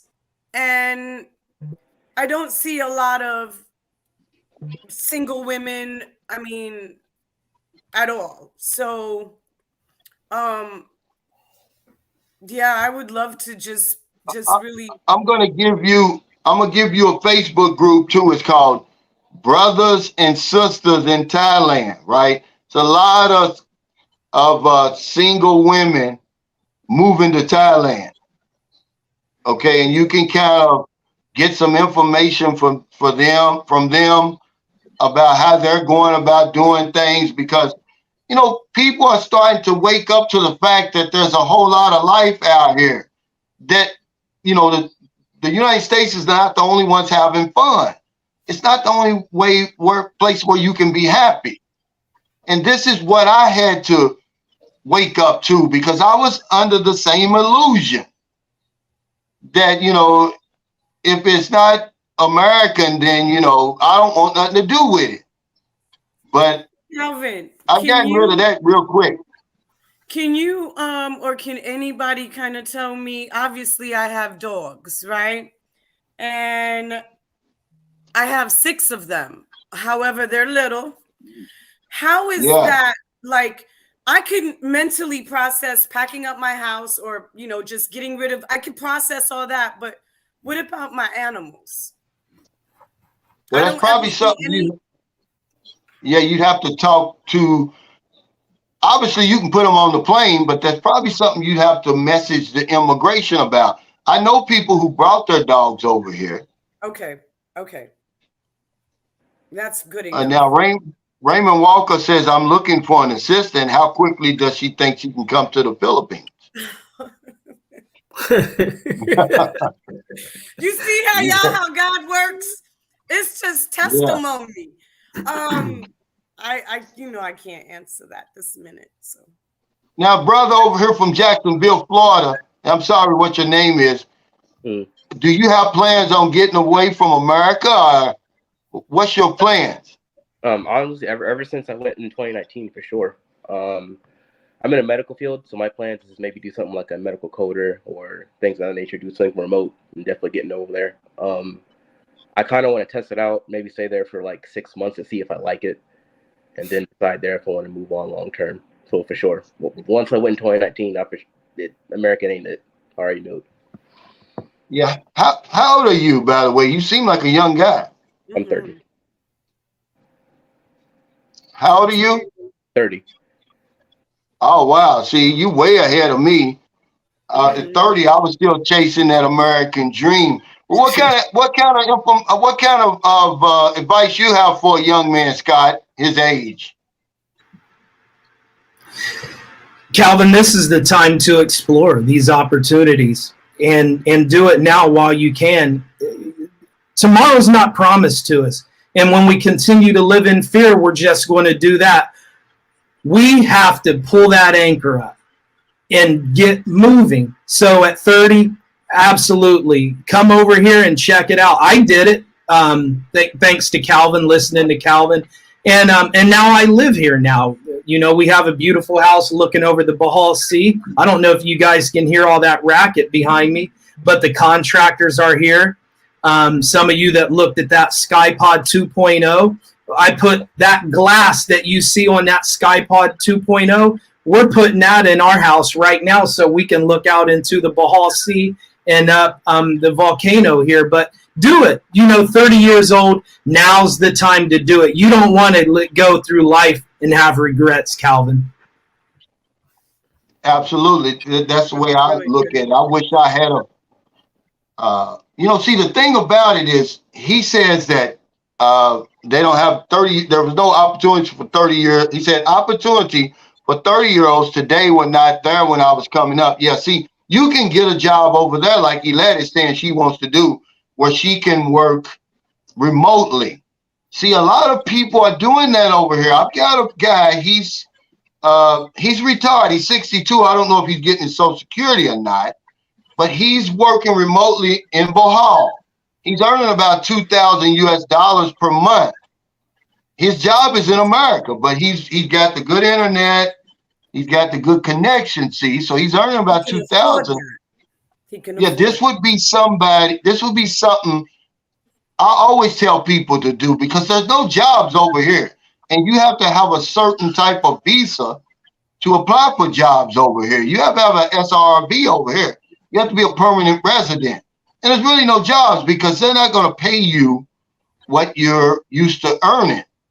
But if you got a job in America, Yeah, that allows you to, because you're not gonna work for $10 a day, lad, over here. Okay, you're not gonna do it. Listen, you had said something, I think it was yesterday or the day before yesterday, that has really made a big impact on me. And you said, I retired at 55. It's when you had a regret. And you said, the only thing that I regret is that I didn't do it at 50. So now when I'm touching 55, I'm like, that's all I can hear is what you said the other day. And I don't want like 5 more years to come and Absolutely. I'm saying the same thing. I don't want that. So yeah. Yeah, absolutely. See, that's what I come up with my topics. I just start the conversation. I want people to think, give them some options. Like, you know, have I really been living my best life? Have I explored every opportunity and option that's available to me? You know, because I'm gonna tell you, the clock is ticking. You know how much money you got in the bank, but you don't know how much time you got. There's no way, because we're so, you know, we're consumers over there, and I don't want to give up my house. I worked all this time for it. Well, somebody's gonna get it when you die, lad, and they're probably gonna sell it the minute that before your body's even cold in the ground. You're right. Okay, or else take it in the probate court if you don't have a will. This is just the cold hard truth. We got to get away from that and start living life the way you want to live. You know, it's your house. You know, do what you want to do with it. If you want to sell it, sell it. Because I built a house over here for $20,000. I'm sure you got more than $20,000 worth of equity in your house. I do. And you could buy a condominium over here. Equity is a whole nother process. Trying to get an equity, trying to get anything out of what's already mine with no income, no numbers to show them, it's an automatic no. So is it really mine? I don't know.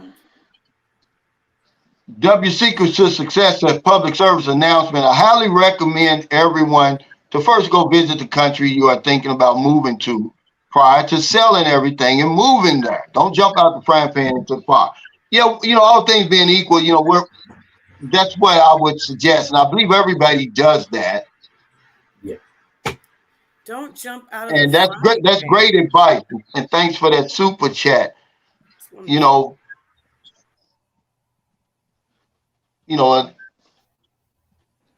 30 days over here is not a long time. Okay, you better know, you better have some type of plan already established in your mind, because 30 days is gonna go like that over here. And this place is spread out. It's huge. You know, you don't know where you're going. And that's another reason for this channel. We've got a community. There's a lot of people watching who already live here. And you can be like, well, you know, what's the best place for a new person to start out? I always tell you the Expat Alley, Manila, Angeles City, Dumaguete, Cebu City, Iloilo, Bacolod City, General Santos. You can go to those cities over here and you're not going to miss a beat. You can have everything that you enjoy at home, you can enjoy over here. Now, what's your interest, Mr. Pirate Brain, in the Philippines? Have you been there before? I've never been there. When I was 28, in fact, I turned 28 in Argentina. I was there for 7 years, and I've been, when I was down, I was doing music, but I stayed there, and I went to Brazil. I went to a lot of countries down in that South America area, and I went to Spain. And then I made a big mistake. I came back to the United States, and I just got depressed. Well, I started working in the criminal justice field, and about 13 years ago, I had a heart attack. And then I had another one about 2 years ago. Wow. And I realized that I got to do something, because I'm living in Austin right now. I'm from Baltimore, but I've been thinking of Thailand or the Philippines, and I've been alone because when I had my first heart attack, my friend that put together 7 years, when I had the heart attack, he left me,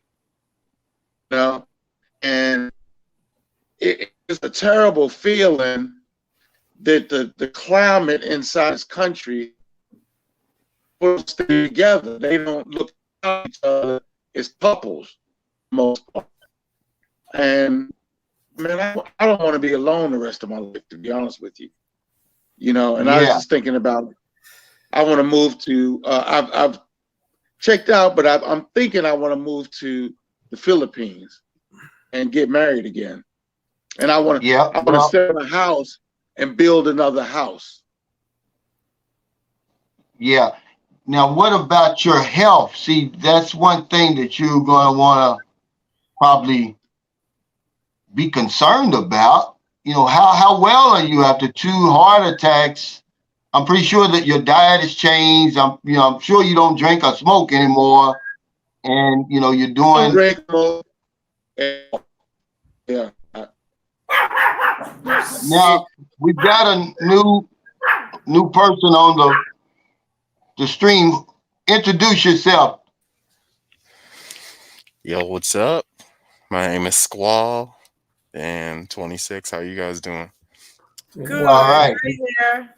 Hi. Now, have you been to the Philippines before? Or what's your interest or your connection? No, I haven't, but I had a good friend that was out there. He was an expat, digital nomad, whatever you want to call it, and that's how I've got interested in it. I've been to Europe, but not Asia. Yeah, what part of Europe? Latvia, Romania, Norway, Lithuania, some other places, Poland. Is there any real good options out there for, just a regular guy? Most of the guys on my channel, we're regular Joes. I mean, we're blue collar. We're not really rich. What's the cost of living like out there? You don't have to be rich as long as you have a remote job. Yeah. That's one thing that I said. Now, how old are you, if you don't mind me asking? 26. Okay, yeah. So you're 26. Yeah. So that's part of what. See, like I said, there's a whole lot more opportunity available now for a young man. Would you be considered a millennial, I guess? No, I'm at the start of Gen Z. Okay, you're Gen Z. Yeah. David S., thanks for that super chat. He said, work and save money while you're still young, so the money you save can save you when you're old. That's wisdom. You can be I believe that. And do like a remote customer service job. You could do remote. I mean, just because you guys are up in age doesn't mean you can't do remote work like a lot of people. Right. See, that's one thing that I always suggest. See, even in the United States, one thing about the United States, there's jobs there. If you really, my daughters, 2 of my daughters work remotely from home. I'm thinking they work for a company, Teleperformance or something. They do some type of customer service work, but you could bring that over here and connect it up. I've got good PLDT 5G fiber optics. If I had that equipment over here, I could do that job, but I'd be up at 10 o'clock at night here or whatever it is, because of the time difference. No, he's not a criminal. And I don't blame him. These guys are smart. These young guys are smart. They're not like us old heads. See, I put my real name on my profile, and I showed everybody who I was, which if I could go back and do it again, I wouldn't have done that. I'd have been a little bit more discreet. So really, he's smart for doing that, for having the disguise and all of that. Because I tell you, they come after me, man. They're not even trolls anymore, Scott. These are stalkers. They do 10 and 15-minute videos about me. They become my biggest fan. They log false allegations and all that against me. So yeah, especially if you're a passport bro. If you're a passport bro, they coming after you. Yeah, and I don't get that. I don't get that. And that's the only reason I identify as a passport bro. Not that I really am, but I support that movement. I support people getting their passports, getting out here, and seeing their options, what their other options are. But yeah, they really have come out the passport bro. Have you guys heard of the new terms Gen Z is coming up with? What's that? No. You got the retirement bros, and then you've got the marry bros. Have you heard of those? No. Now I've heard the plantation bros. I think that's sort of like what the one I made up with. You got the passport bros, and then you got the no passport bros. I guess that's sort of like the plantation bros. They're not going nowhere. Bros, Yeah, the no passport bros. They don't want you to go have all the fun, so they're gonna put you down. Oh, he's a sex tourist. He can't get women in the United States, and all that other foolishness that you hear, trying to discourage you from, getting out here and seeing the world, man. Really, they say the retirement bros are people that just like take what savings that they've amassed throughout their life and just go over to a different country and live on the bare minimum that they can. And then a marry bro is just someone who doesn't really have skills to be in another country, but he marries so that he could stay there. No, I've never. Oh wow! I've never heard. Yeah, see that's a good one. But however you get out of that damn matrix, man, unless you're rich over in America, I mean financially, it's getting harder and harder, man, to even make an excuse to even want to stay there, man. Because I don't want to live the bare minimum anywhere. And with what I was doing was bare minimum, and I was earning $100,000 a year. But because of my situation, my children and everything, my bills, the taxes, man, I was living on bare bones in America for $100,000. You come over here, I'm earning about $30,000 over here, and here I'm like a Howard Hughes over here. Also, you'd be kind of like a retirement bro again, right? You'd be kind of a retirement bro. Yeah. Well, I guess I would be, but I don't put labels on myself. I'm just somebody who I'm living the best life.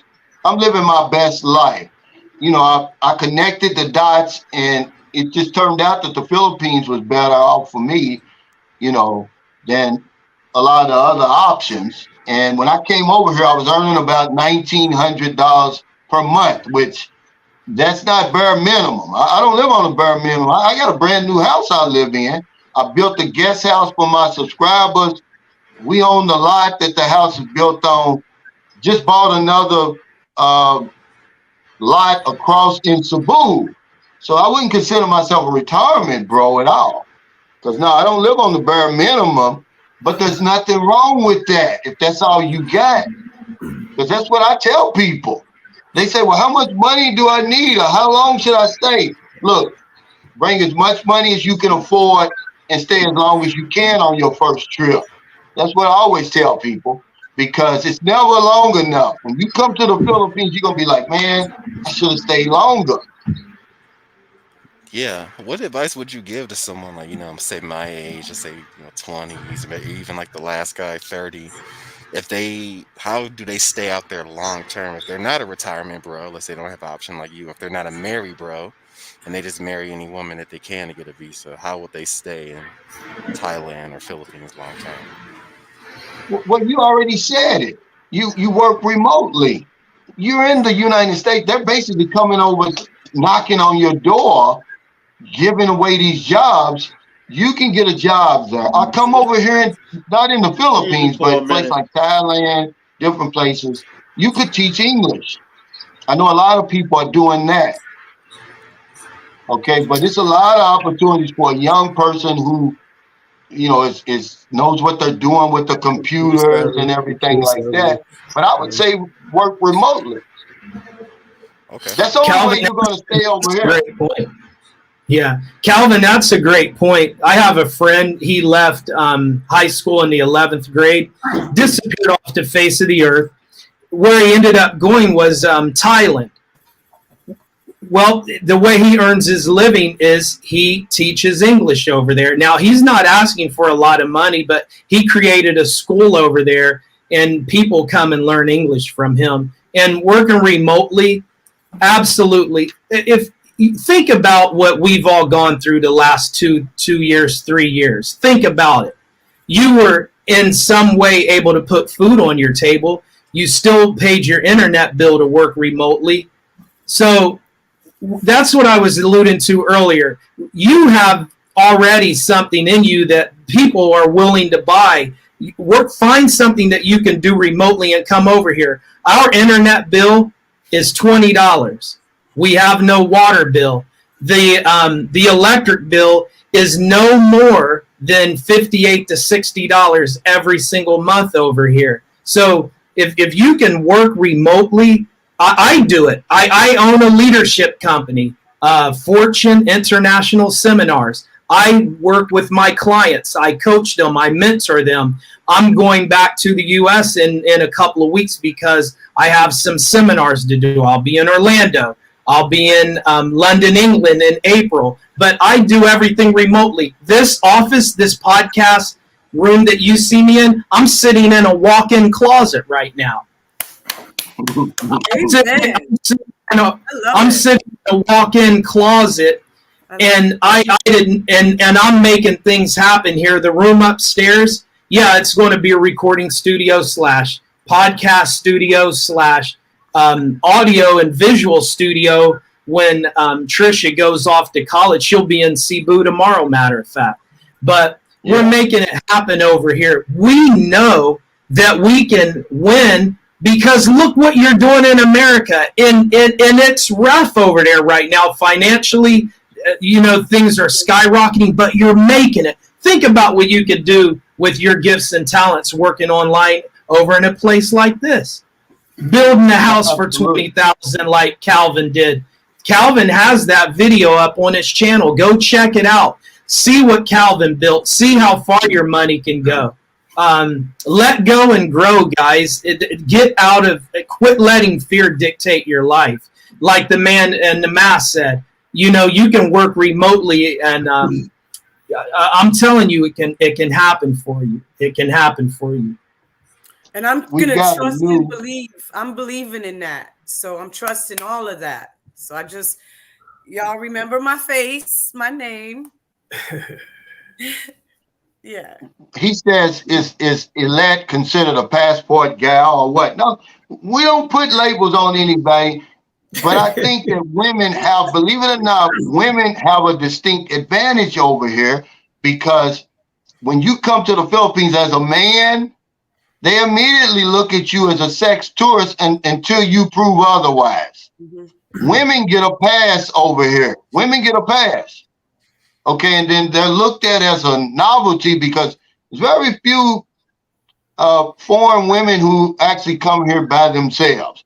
But they're usually here, they're going to school because the Philippines has some world-renowned nursing schools here. They some tab with some religion, or they work for an environmentalist or something like that. But she's got an advantage when she comes over here.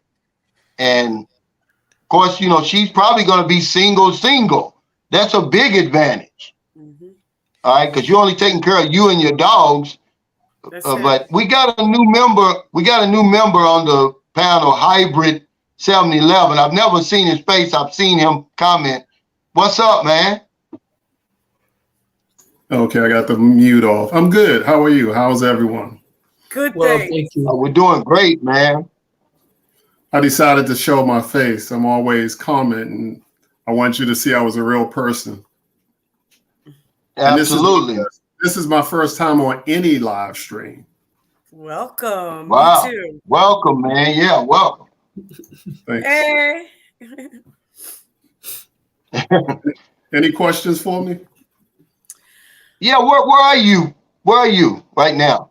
I'm in Washington, D.C. This is where I was born and raised. Oh, D.C. Yeah. I've got a couple of guys over here now from Washington, D.C. Sydney, the 88-year-old guy. Oh, yeah. The one that got. If we could he's from Washington. Yeah, he's from Washington, D.C. He actually lives on Capitol Hill. Okay. Over there. Right. And yeah, of course, he's a baller, man. You know, Sydney put in the work. Right. He, invested well. He says he follows, what's the guy's name? Buffett. And yeah, he looks pretty good. Warren Buffett, right. Yeah, Warren Buffett. Yeah, I'm not using my actual desktop. I'm using my laptop because I don't know how to work the camera, and I have an additional camera for my desktop that I'm normally watching you on. Okay, now, have you traveled? What's your travel experience? You know, Cal, everywhere I've traveled with a woman. But when I come to Asia, I'm going to come by myself. Yeah, that's probably a good idea. Yes. Did yes, did you hear Calvin's his video just the other day on that? Did you? Yeah, we were talking about that. Yeah. If you've got a good relationship, why not? But if you bring a woman over here or a man, it's a lot of temptation. Now I see Scott has got his beautiful wife. Is that your wife or fiance, Scott? So we are we've been together for a few years, but we're getting married this week. Oh wow! Congratulations! Oh wow! Congratulations! Oh, congratulations! Congratulations! Thank you. But Calvin, what I want to say, I have an old saying. I'm sure you probably heard this before. Never take sand to the beach. Yeah. Well, if you're traveling somewhere beautiful, why would you want to bring it? I met a beautiful couple. They were from Alaska. They've been married 35 years. Okay, they both still attractive. There's 2 pensions. I don't think, it's too early to tell right now. They were in Thailand for 6 weeks. Now they've been in the Philippines for about a week. They're looking around, trying to find their niche. They sold everything. They had some rental properties. And I think if anybody's going to make it, they will. And what a hell of a plan to have if you're coming over here, your best friends with you, you got your travel buddy with you, somebody you can talk to, because that's important. You got these women over here. Maryland's beautiful, but we don't have any real deep conversations. The only deep conversations I have is when I run into a foreigner over here. Right. But you got somebody who knows you absolutely 100%. You're not guessing. You're not playing any games, because there's a lot of games over here. So they got a lot going for them. Would I suggest it? No, because after all the excitement dies down, man, you're going to be around a lot of beautiful women over here that are probably going to be, flirting with her husband. And the same way, there's a lot of Filipino men going to be flirting with her. Can you handle that temptation? Because it's easy when you got Big Shirley over there in America. It's easy to hold her off. But when you got the 5'2", 110 pounds, 27-inch waist, that's a whole different, man. I'm gonna tell you, it's a whole different ball game, guys. Calvin, what you say? What was it, Susie and Shirley? Yeah, big Susie over there. That's what they call the big white women over there. They call her Big Susie. The big Shirley. Y'all know Big Shirley. I don't gotta tell you who that is. So the topic was about the reputation of black men in Thailand. Is that correct? I didn't hear you. What'd you say again? I mean, the topic was about the reputation of black men in Philippines and Thailand. Is that correct? No, we were talking about, should you be an ambassador for your country when you travel overseas? We all said yes, but you see some cringy stuff coming over here. But I definitely am, and I take pride in that. Because I think about the people coming behind me. Every black man on this panel knows we don't control our image, but it's time that we did. Right. It's time that we take control of our image. So if you're gonna be passport bro, retirement bro, marriage bro, whatever it is, come over here, man, with your big boy pants on, your big black boots on, and conduct yourself, man, in an orderly fashion. Otherwise, we don't want nothing to do with you. You know, I'm just telling you the truth. I don't want nothing to do with it. Why do you think it is that you see a lot of, let's say, especially Black American men, when they do get with women, they tend to get with the women that, like, let's say the local men might not approve of, or let's say she might be a bit older, she might be a bar girl. You know, you see that a lot with us, especially in Asia. Why do you think that is? Well, I think that's what, you know, beauty's in the eye of the beholder. Okay. And then you have to understand it's not just black men. I think it's just every man. A lot of Filipinos, they're very conservative, they're very humble. No one's ever told them they were beautiful. My son's mother's one of the most beautiful women I've ever set eyes on. But nobody ever told us she was beautiful except me and her mother. And remember, one man's trash is another man's treasure, man. You know, look at us. You got to look in the mirror and be honest and be like, well, we should be asking the question, what do these women even want with us? So it's really all men, because we just aren't getting any attention over there.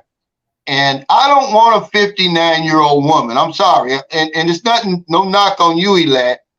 Okay, because you're a nice looking woman. All right. But the typical, if I show you the woman I went to the prom with, you'll see what I'm talking about. Okay, they just, you know, I just don't want that. So I come over here. I'm able to, Marilyn's 40 years old, which is not a spring chicken, but that's young enough for me. Hell, I'm 60, she's 40, but it's not always like that. When you get over here, you'll see something different. The people who talk like that are the ones who've never been to the Philippines, but they've got all this opinion about the Philippines, and they've never been here. So yeah, it's not just, you know. Kelvin, I have a comment about that. At least I can't say so much about the Philippines, but I know in Colombia, which I always say, I mean, I talked about this in my video, and I'm saying to myself, why is the brothers always going to the red light district? And just so quickly running straight to the red light district. I'm saying, this is not me. And they're like, yo, I'm going to be there for a week. I ain't got time to be trying to wine and dine. I said, regardless, I am not going to be leaving the States and going to the red light district. I'm going to get out there and travel around, see the city, and trying to find a decent woman. They're like, yo, that's your business. I don't have time for that. I'll just go. I'm going to be there for a couple of days, and I'll just give her that money and just keep it moving. I'm like, that's crazy. But some guys, that's just their choice, you know. That's what I'm saying. That's just their choice, and you can't knock them, really. Yeah, no, I don't knock them. But I separate myself. I don't hang around people like that. I don't knock them. If you just put a little time, of just walking around, you can meet a nice lady. Because I'll go into a supermarket, I'll walk around, I'll see somebody and start talking to them and make a nice friend. I don't have to just go straight to the red light district. Some people do that, and I don't knock them, but some people, that's just good enough. And I couldn't see myself traveling and doing that. Yeah. Hey, Sean Logan. It's definitely that. In Europe, I didn't really see that at all. You don't really see, you know, foreign, you know, wherever they're from, American, British, German men with like, you know, pretty much. Because I'll put it to you this way. One of my friends in Korea, they told me that, and I've actually, because I was in Seattle for a while, and I've had Asians like from Korea, Japan tell me this as well, that like sometimes Black, especially Black American foreigners, especially Black American older foreigners, they're seen as like, oh, those are the men that'll take anything. She can have kids, she can have tattoos, she could be older. Black men, they're willing to accept anything. And it's even gotten to a point where but it's not true. It's not true. Look at Scott. Look at Scott's woman right there, and it'll tell you that it's not true, man.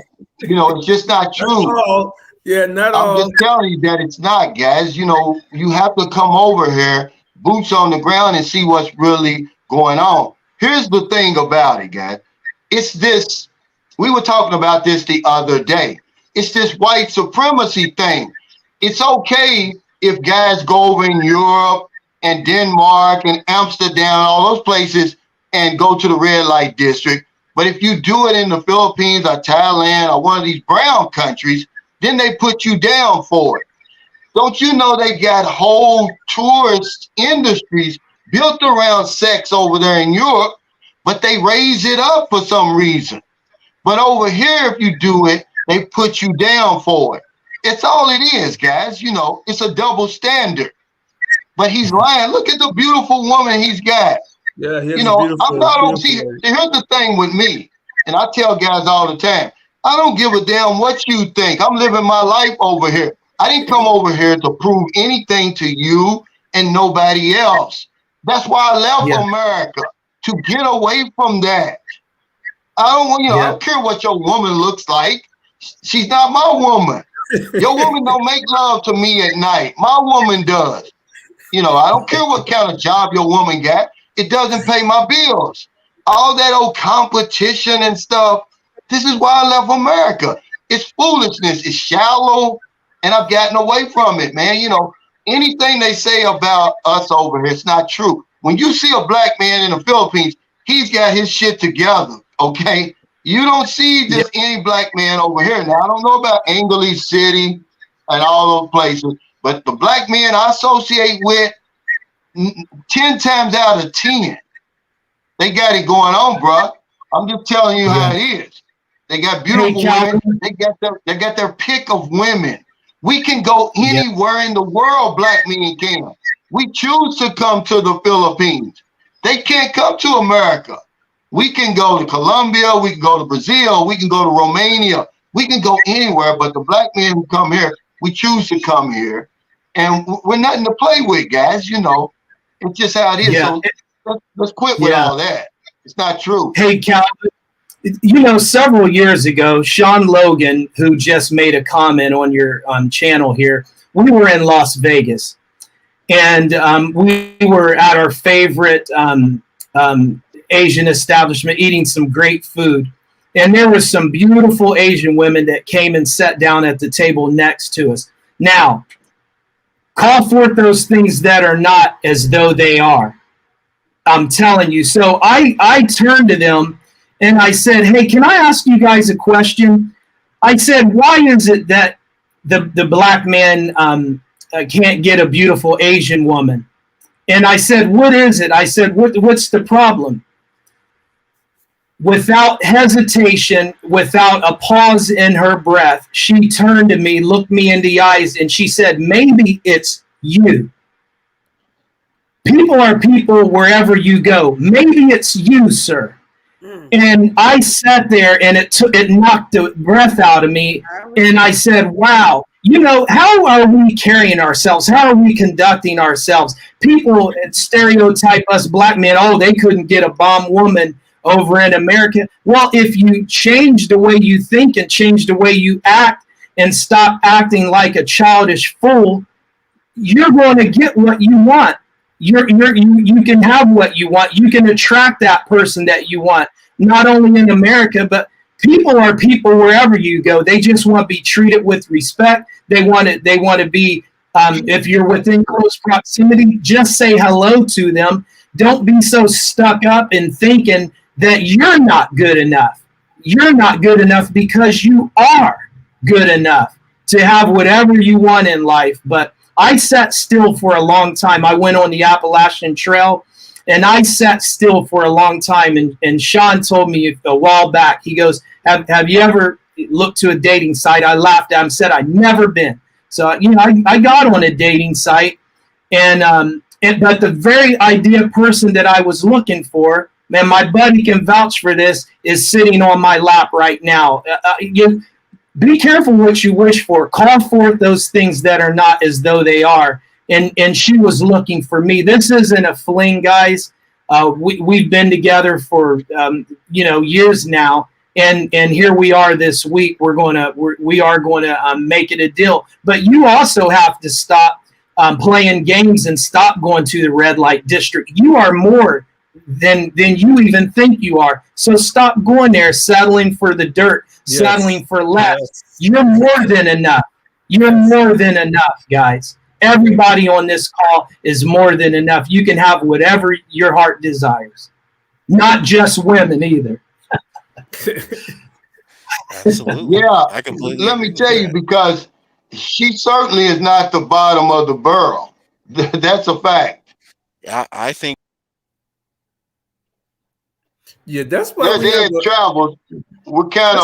I'm kind of moving them in and out, try to give people enough time because we only got about 15 minutes. But yeah, you're right, Scott. You get what you are. Very seldom do we get what we want. We usually get what we are.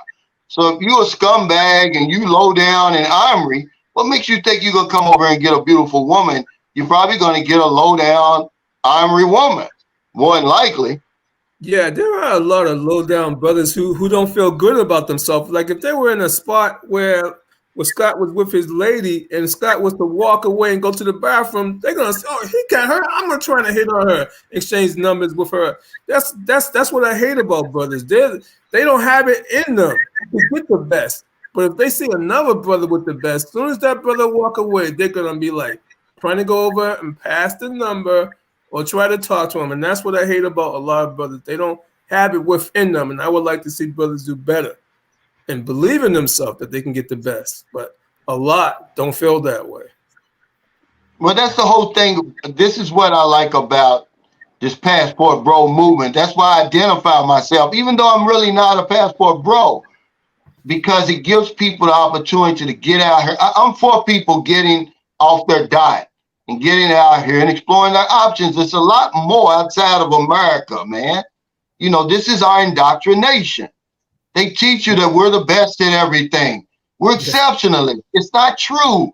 If you look at it, we don't have the best healthcare. We don't have the best education system. Yeah, we're the richest nation that's ever existed, but that's about all we're number one in. Most of the stuff we're number one is bad stuff. We got the most guns. We got the most murders. But, you know, it's a lot out here, guys, you know, and I would advise you to get out here and see what's out here. Who's the new guy we got on the panel? Hey, my name is Ed, and hey, hi to the panel. I've actually lived in, I live here in Siem Reap, Cambodia. I've been here for 5 years. I spent a lot of time in the Philippines, Lapu-Lapu, Cebu. I have a lot of my army buddies that now live up in Subic. I absolutely love the Philippines. And real quick, I know that there's not much time left, but what I like to say is you don't find happiness, you create it. You know, you come over and and I've seen it go both ways. I've seen death by bar stool here, where I've seen people come here and they just hanging out at the bars and doing this, and you end up find them in the guest house somewhere. But also one thing that I notice is this is just how I feel. Everybody travels for their own reason. And in this Passport Bros movement, like I was down in Medellin for 2.5 months, right? I didn't travel to Medellin just to go to the casas in the red light district. But if there's a brother that's been working hard, earned his money legit, comes down to a country where prostitution is legal, and he's safe and smart, he has every right to go to the red light district if he feels like. I'm not going to sit back and judge him for that. I'm just going to say, bro, watch how you move. Be careful. Look out for yourself. I mean, because that's his right to do. Mm-hmm. You know, my thing is, I married a woman here. I went from a 1-bedroom apartment. Now I live in a 5-bedroom, 5-bath house. I have a studio apartment that I'm Airbnb-ing. And the thing that gets me, man, is this Passport movement is causing such a rift because you got people back in the States that don't want you to leave. They don't want you to take your resources and leave and go somewhere else. I don't understand for the life of me, Calvin. And I give you props, bro. I've seen your channel grow from where you first started to where you are now, and I couldn't be happier. Yes. You know, that boots on the ground, giving people nitty gritty, real real life, experience about what it's like in the Philippines. And I applaud you for that, brother. That is so awesome. My thing is this: do what makes you happy. Go where you find love, respect, and appreciation, regardless of where that is. And to touch on the topic, here in Cambodia, they call foreigners barangs. They don't differentiate whether you're black, white, Hispanic, or any of that. You're just not Khmer. So if you come over here as a brother and act a fool, it looks bad on all of us. Everybody, yeah, I can see that. It looks 100% bad. And I think that there's a personal responsibility for you to be an ambassador to yourself first. Like my grandmama used to say, when you go somewhere, act like you got some sense. Act like you got some business about you. So I really love the channel, and much love, and good luck to everybody on the platform. Thank you. Same to you, brother. Same to you, brother. Yeah. You said a lot, man, and I appreciate you coming on here. Now, do you have a channel? Yeah, I have a channel, Ed Travels. And to be honest with you, in this YouTube algorithm, the videos that I made responding to the hate and all the Passport Bros thing are the ones that people click on, but that's not what I want to focus on. The name of the channel is Ed Travels. And I want to talk about travel. I absolutely love the Philippines. I grew up in Southern California, as you can see, and I love the beaches. I love the friendly people in the Philippines. I absolutely love it. I have friends down in Lapu-Lapu, Cebu, Bohol, and I absolutely love it there. So I really want to focus on that. But I think there's enough space in this YouTube culture for us to help each other. Everybody brings something unique to the table. And we all need to work together. You guys are an inspiration to me. I'm working hard to dispel the myths, because I just don't understand for the life of me, why are people angry that anybody wants to go and be happy? I don't understand it. That's right. Yeah. For the life of me, I don't get it. I don't get it either. Can I get your email, Scott, so I can run a few things past you, if possible, or do I get it through Calvin? No, give it to us, Scott. Put it in the comments, Scott. Just put it in the comments, and I'll highlight it.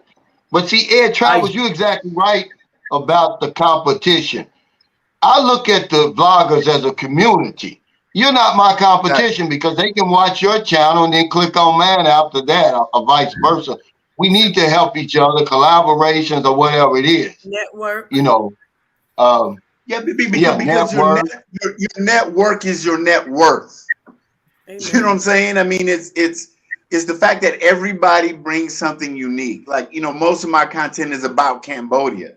I'm not boots on the ground in the Philippines, so I talk about what I know about. And I can just sit back and defer very easy and say, hey, go check out Calvin's channel. Here's a link below in the descriptions. Holla at this brother, because he can give you more pertinent, relevant, pragmatic information about what it's like to live in the Philippines. That's out of my breadth of knowledge. I don't know enough about that. So, and to the comment that just came up about Passport Bros, that wasn't something that I started. People started calling me that. It wasn't until I met Aaron Ferris, the guy who's brother from Atlanta, where I was living. First of all, people are mad at a movement. They're mad at a concept. They're not mad at a specific person. You see what I'm saying? I mean, I'm retired from the military. So am I a retirement bro, passport? America loves monikers. They love acronyms. They love little buzzwords. I don't know how to do it. Just be a good person. How about that? Just be a good person. That's what I'm saying. Yeah. See, that's the whole point. I don't understand, but anytime that somebody's got their YouTube on, I'm getting some feedback. Somebody's got their YouTube on. We got to cut that out. But it's only because this is just, America. We're one of the few countries where racism still thrives. I mean, that's another reason I left America. I'm tired of racism, niggerism, skepticism, All of that. That's why I got out of there. So anytime, a black movement rises up like it is, they're going to try to destroy it. They're going to try to make it seem worse than it is. That's why we need to put the good stories out there. But all we're letting them do is to control the narrative. So they had the brother over here, I forgot his channel. They had that all on the front page where he was making these cringy videos.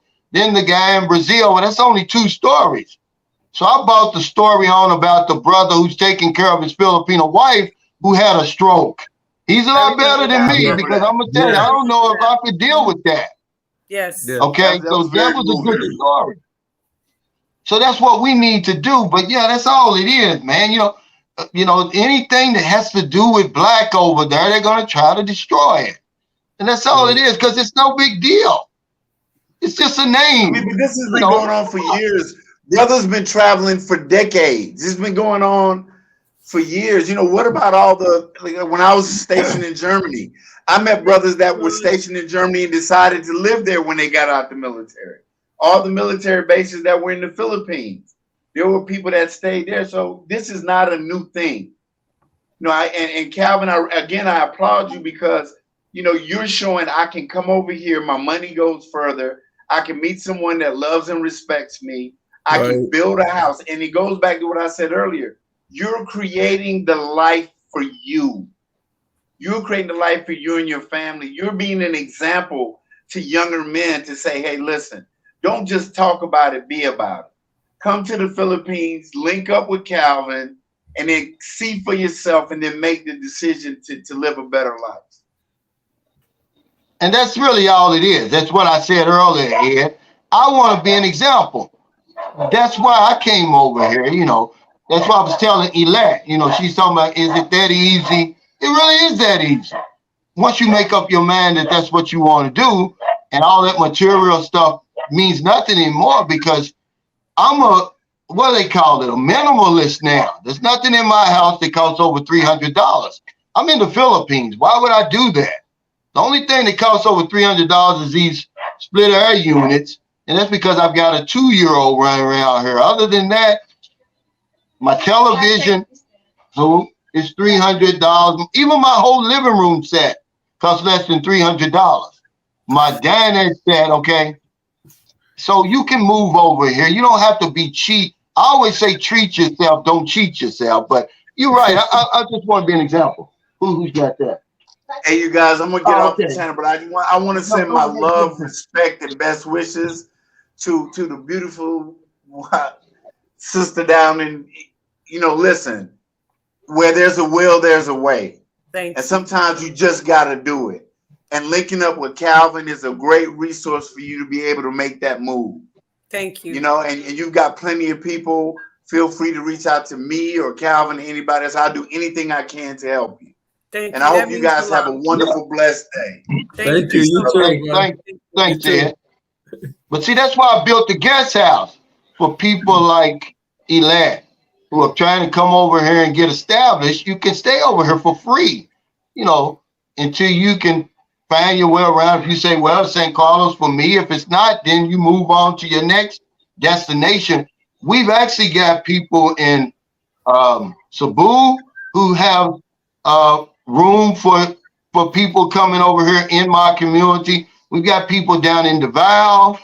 We're trying to create more spaces for people to come over here without spending any money. I got this idea from Filipinos in America. They've got a strong support group, man. When me and my wife split up, she went back to America, man. She had no job. She had no place to stay, but she didn't need it. They were sitting there waiting for her. I'm sure that the man that she's with now, I'm certain that one of her friends introduced her to him. And that's the way we should be over here, 8,000 miles from home. We shouldn't be fighting over here. Did you say anything about keeping the motorcycle? Yeah. Just tell him. Ask him how many days. 3 days. But tell him it's already done. See, this is the reason why you cannot. If you're gonna have a business, guys, over here with Filipina, it's gonna be hard because they're afraid to ask for money. Now the guy wants to keep the motorcycle for 3 more days, but she's afraid to ask for the money for it. Well, I'm sorry. Well, Calvin, it's just a little, it's not that she's afraid, but it could be a little uncomfortable. And I find myself having that a little bit also. Right now I cook food for a lady and she says how much, and I feel uncomfortable, but now I've applied an amount, but it's just uncomfortable. It's not that she's afraid, and you just teach her how to approach that. I think. Well, see, she's 40 years old. This is the reason why she had to quit her job. Merlin is a bookkeeper, a great bookkeeper, but she's afraid to ask her clients for the money. See, that's a sickness. You can't make it in the world, especially as an insurance agent. That's the reason why 80% of insurance agents are out of business in their first year. They're afraid to ask for the business. You're going to starve. You're giving a service or product. You got to get paid for that. You can't be ashamed to do it. I'm sorry who is this person that wants this for 3 more days? I mean, I would think off the top it's extra. So even if she didn't ask, you ask. How much more? I mean, how many? I mean, so is it an American doing this or a local? I mean, because he's an American, but he's a good guy. But you got to realize today is actually not the day. Today he's already paid for today. So maybe he'll come back tomorrow. If not, I will ask him. But what if I'm not here? I'm trying to get her in the mindset. Oh, okay. Imagine if you own the business and you're afraid to ask the people to pay you. You're going to go out of business, and they're not going to care. They're not going to care.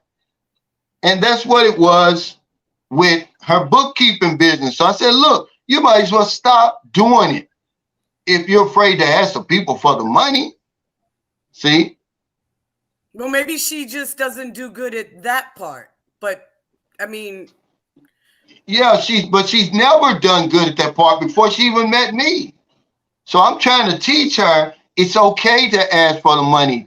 Don't be ashamed, because people know that you can't get something for free, lad. They know that. It's true. Okay, and if they're offended, then okay, go ahead and get your services, your goods and services from somewhere else, because I've got a family to take care of. Okay, you can't mix business and and being personal together. You can't take it personal. So let me tell you, I do grooming on the side, right? Dog grooming on the side. And exactly what you're speaking of, for me to mention how much it is for a bath and nails and this and that, I'm kind of like, hey, just give me what you can afford. And my girlfriend is like, no, Elette, how much is it? Just tell me what you want. That's right. That's right. What you want. And I'm thinking, but you're unemployed. Like, why would I be asking you for that and you're unemployed? Like, just give me what you think. And she's like, no. Yeah. So when I say it's uncomfortable, it could be uncomfortable. Get a sign, Ben. Get a sign. Go to your competition, because that's what they do when you write a business plan. They say you got to show me 3 other businesses doing the same thing you're doing and what they're charging and how they're earning their money. So go to a dog grooming, take a picture of their sign and their prices, and set your prices like that and put it right where they can see it. When they hand off that dog to you, haircut, $15, wash 10, whatever it is, I don't know. Right. And so they don't have any problems. Right. If you don't have accomplished that, I have, and I have a couple of clients. So it's just a standard rate. So we don't have to, negotiate. Yeah, but don't ever be afraid of asking for your money, because nothing is free in this world. Yes. You can't get nothing for free in this world. Nature frowns on the desire to get something for nothing, but people will take advantage of that. They said, oh, hell, that. She don't even charge anything. Or she says, just give me what you can afford. Well, here's $2. And then you're going to get mad at me for giving you the $2 when you said Give me what you can afford. I'm not afraid to ask for the money. I'm telling you right now. I'm getting better. Hey, Calvin, I want to share a story with you. Because my wife is like, she's like a genius. My ex-wife was a genius. And she was like that, afraid to ask for money. So one of her friends, we're married with 2 kids. Her friend's single, borrowed a lot of money, a couple $1,000 to go on this trip. And so I realized that my wife wasn't talking to her that much. And I was like, yo, you haven't been talking to your friend a lot. And so she started talking to a friend, and the friend kept cutting it short, and they wasn't talking out. So finally, my wife says to me, like, can I ask you, what would you do if someone owe you a couple of $1,000 and every time you talk to them, they just talk to you and they act like they don't know anything about the money? And I said, I would say, hey, I need my money. I would just tell them, hey, I need my money. She goes, I said, what's the problem? She says, yeah, because she went on this trip and it's been like a couple of months, and sometimes I talk and we talk about everything else, but she's never said anything about the money. I said, well, the next time you talk to her, you say, hey, listen, Gigi, that money I gave you, I need that money. So the next time she talked to her friend says, oh, okay, I'll send it to you next week. And I was like, honey, you should have been done that. We got a family. She shouldn't even be asking you for that kind of money. So don't be afraid. I'm never afraid to ask for my money. Well, see, what happens is people will get mad at you. They know they owe you, but they'll get mad at you for even asking. Yes. And then every time they see you, they know they don't have the money. They're angry with you. Well, I got myself in this situation here. One of her clients borrowed 10,000 pesos from her last June. And looking at us like she don't even know us. You know, so I got to swallow that. But I learned it'll never happen again. Yes. I did it. I gave her the money on the strength of Maryland. But I never do it again because I'm out of 10,000 pesos. I'm sorry. I've got a family over here to take care of. I don't have any money to give anybody. Okay, now if it was me, if I was in America, I would surely ask that lady, where's my money? But I'm not in America. This is about being that ambassador. This is about, I believe we should defer to the locals. You know you owe me, so I'm going to defer that to you. I'm going to let you save face, but you won't get another peso from me. I'll never eat at your restaurant again. We won't do your taxes ever again. It's going to cost you more than 10,000 pesos, lady. I promise you that. Yeah. Okay. But yeah, guys, I want to thank everybody for being on the panel today. Thank you for your super chats, your super stickers, your thumbs up. We need to have more panels like this because we're trying to help each other move forward, man, in life, man. You know, I start the conversation, guys. That's all I do. I'm not some expert. I tell you how I did it, and then you can take it from there. Everybody has their own life, man. Start living your own life. Don't live mine, okay? Because when you get in that casket, I'm not going to change places with you, okay? You know how much money you got in the bank. You don't know how much money, you know how much time you got left. So I'm going to live until I die, guys. Take care, everybody. Stay safe. I'm going to give everybody one last, I'm going to give each of my, you got 1 minute, Scott. Give us something to chew on. Yeah, I apologize, Calvin. The chats is not open for me, but my name is Scott Fortune, originally from Columbus, Ohio. U.S. Army veteran, 32 years. I served, I retired. But my email is scott@ and then my full name, Scott, D as in Delta, fortune.global. Scott@ scottdfortune.global. And thanks to you, Calvin, I did launch my YouTube channel the other day. All of 7 viewers, all of 7 subscribers. I launched it because of you, Calvin. And that is Fortune International Seminars, Fortune International Seminars on YouTube. And I'm going to leave everyone with this. If you want it, you can get it, no matter the hours or sweat you put in it. If you speak it, you will reap it. So go on, go after it, and go get it. And when life deals you its blow, step up and say, oh, heck no. Lean forward in the trench and fight for your mission, goals, and dreams, all right? Thank you, Calvin. I really appreciate you. Okay, thank you, Scott. Give us something, Ajima. What's your next video? Where you going? Whatever. Give us a life lesson. Okay, well, as you and Scott was saying, I agree with you 100%. I've been like trying my best to get a home here. Past couple of years, I've stopped thinking about that, and so this summer I'm going to try to spend like at least about 6 weeks in Colombia and make up plan and start looking around to see where I can buy some property or get a condo. So it's going to be Colombia or Panama City. I know that for sure. But yeah, live your dreams. There's more to the matrix. Get out there. I'm looking forward to getting out to the Philippines one day and meeting the both of you. Come. Okay, come on, Elette. Come on. Well, I just want to say that, I mean, for all the women that are out there watching singly, as how I am, I mean, I don't know, stick together. Let's get together. Let's I don't know. I'm following Calvin for right now is what I want to say. And now I have Scott. And so I'm really interested to see Scott's, and I love all the words that you're saying, Scott. They're so helpful today.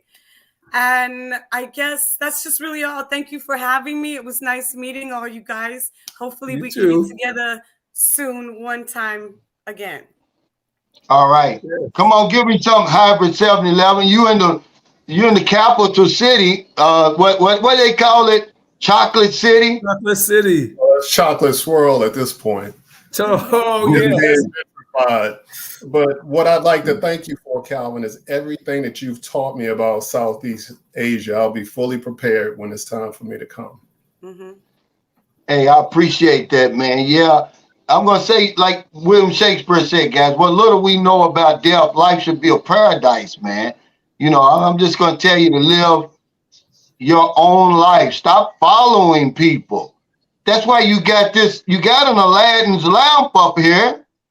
Your brain will bring you whatever it is that you desire as long as it's within reason. Start setting your goals. Set them high, man. Don't set them so low. Okay? That's all I really want to say, you know, but live your own life, man. This government and all these people, all this indoctrination, man, you got to have the courage to start thinking for yourself, to start taking some risks. What they say? No balls, no blue chips. That's true. Do you think I'd be over here if I was still afraid, scared to move or whatever it is that they tell you? But I have, you know, I'm going to leave you with this. When there's nothing to lose from trying and everything to gain if successful, by all means try. Take care, everybody. Take care, everyone. Good night.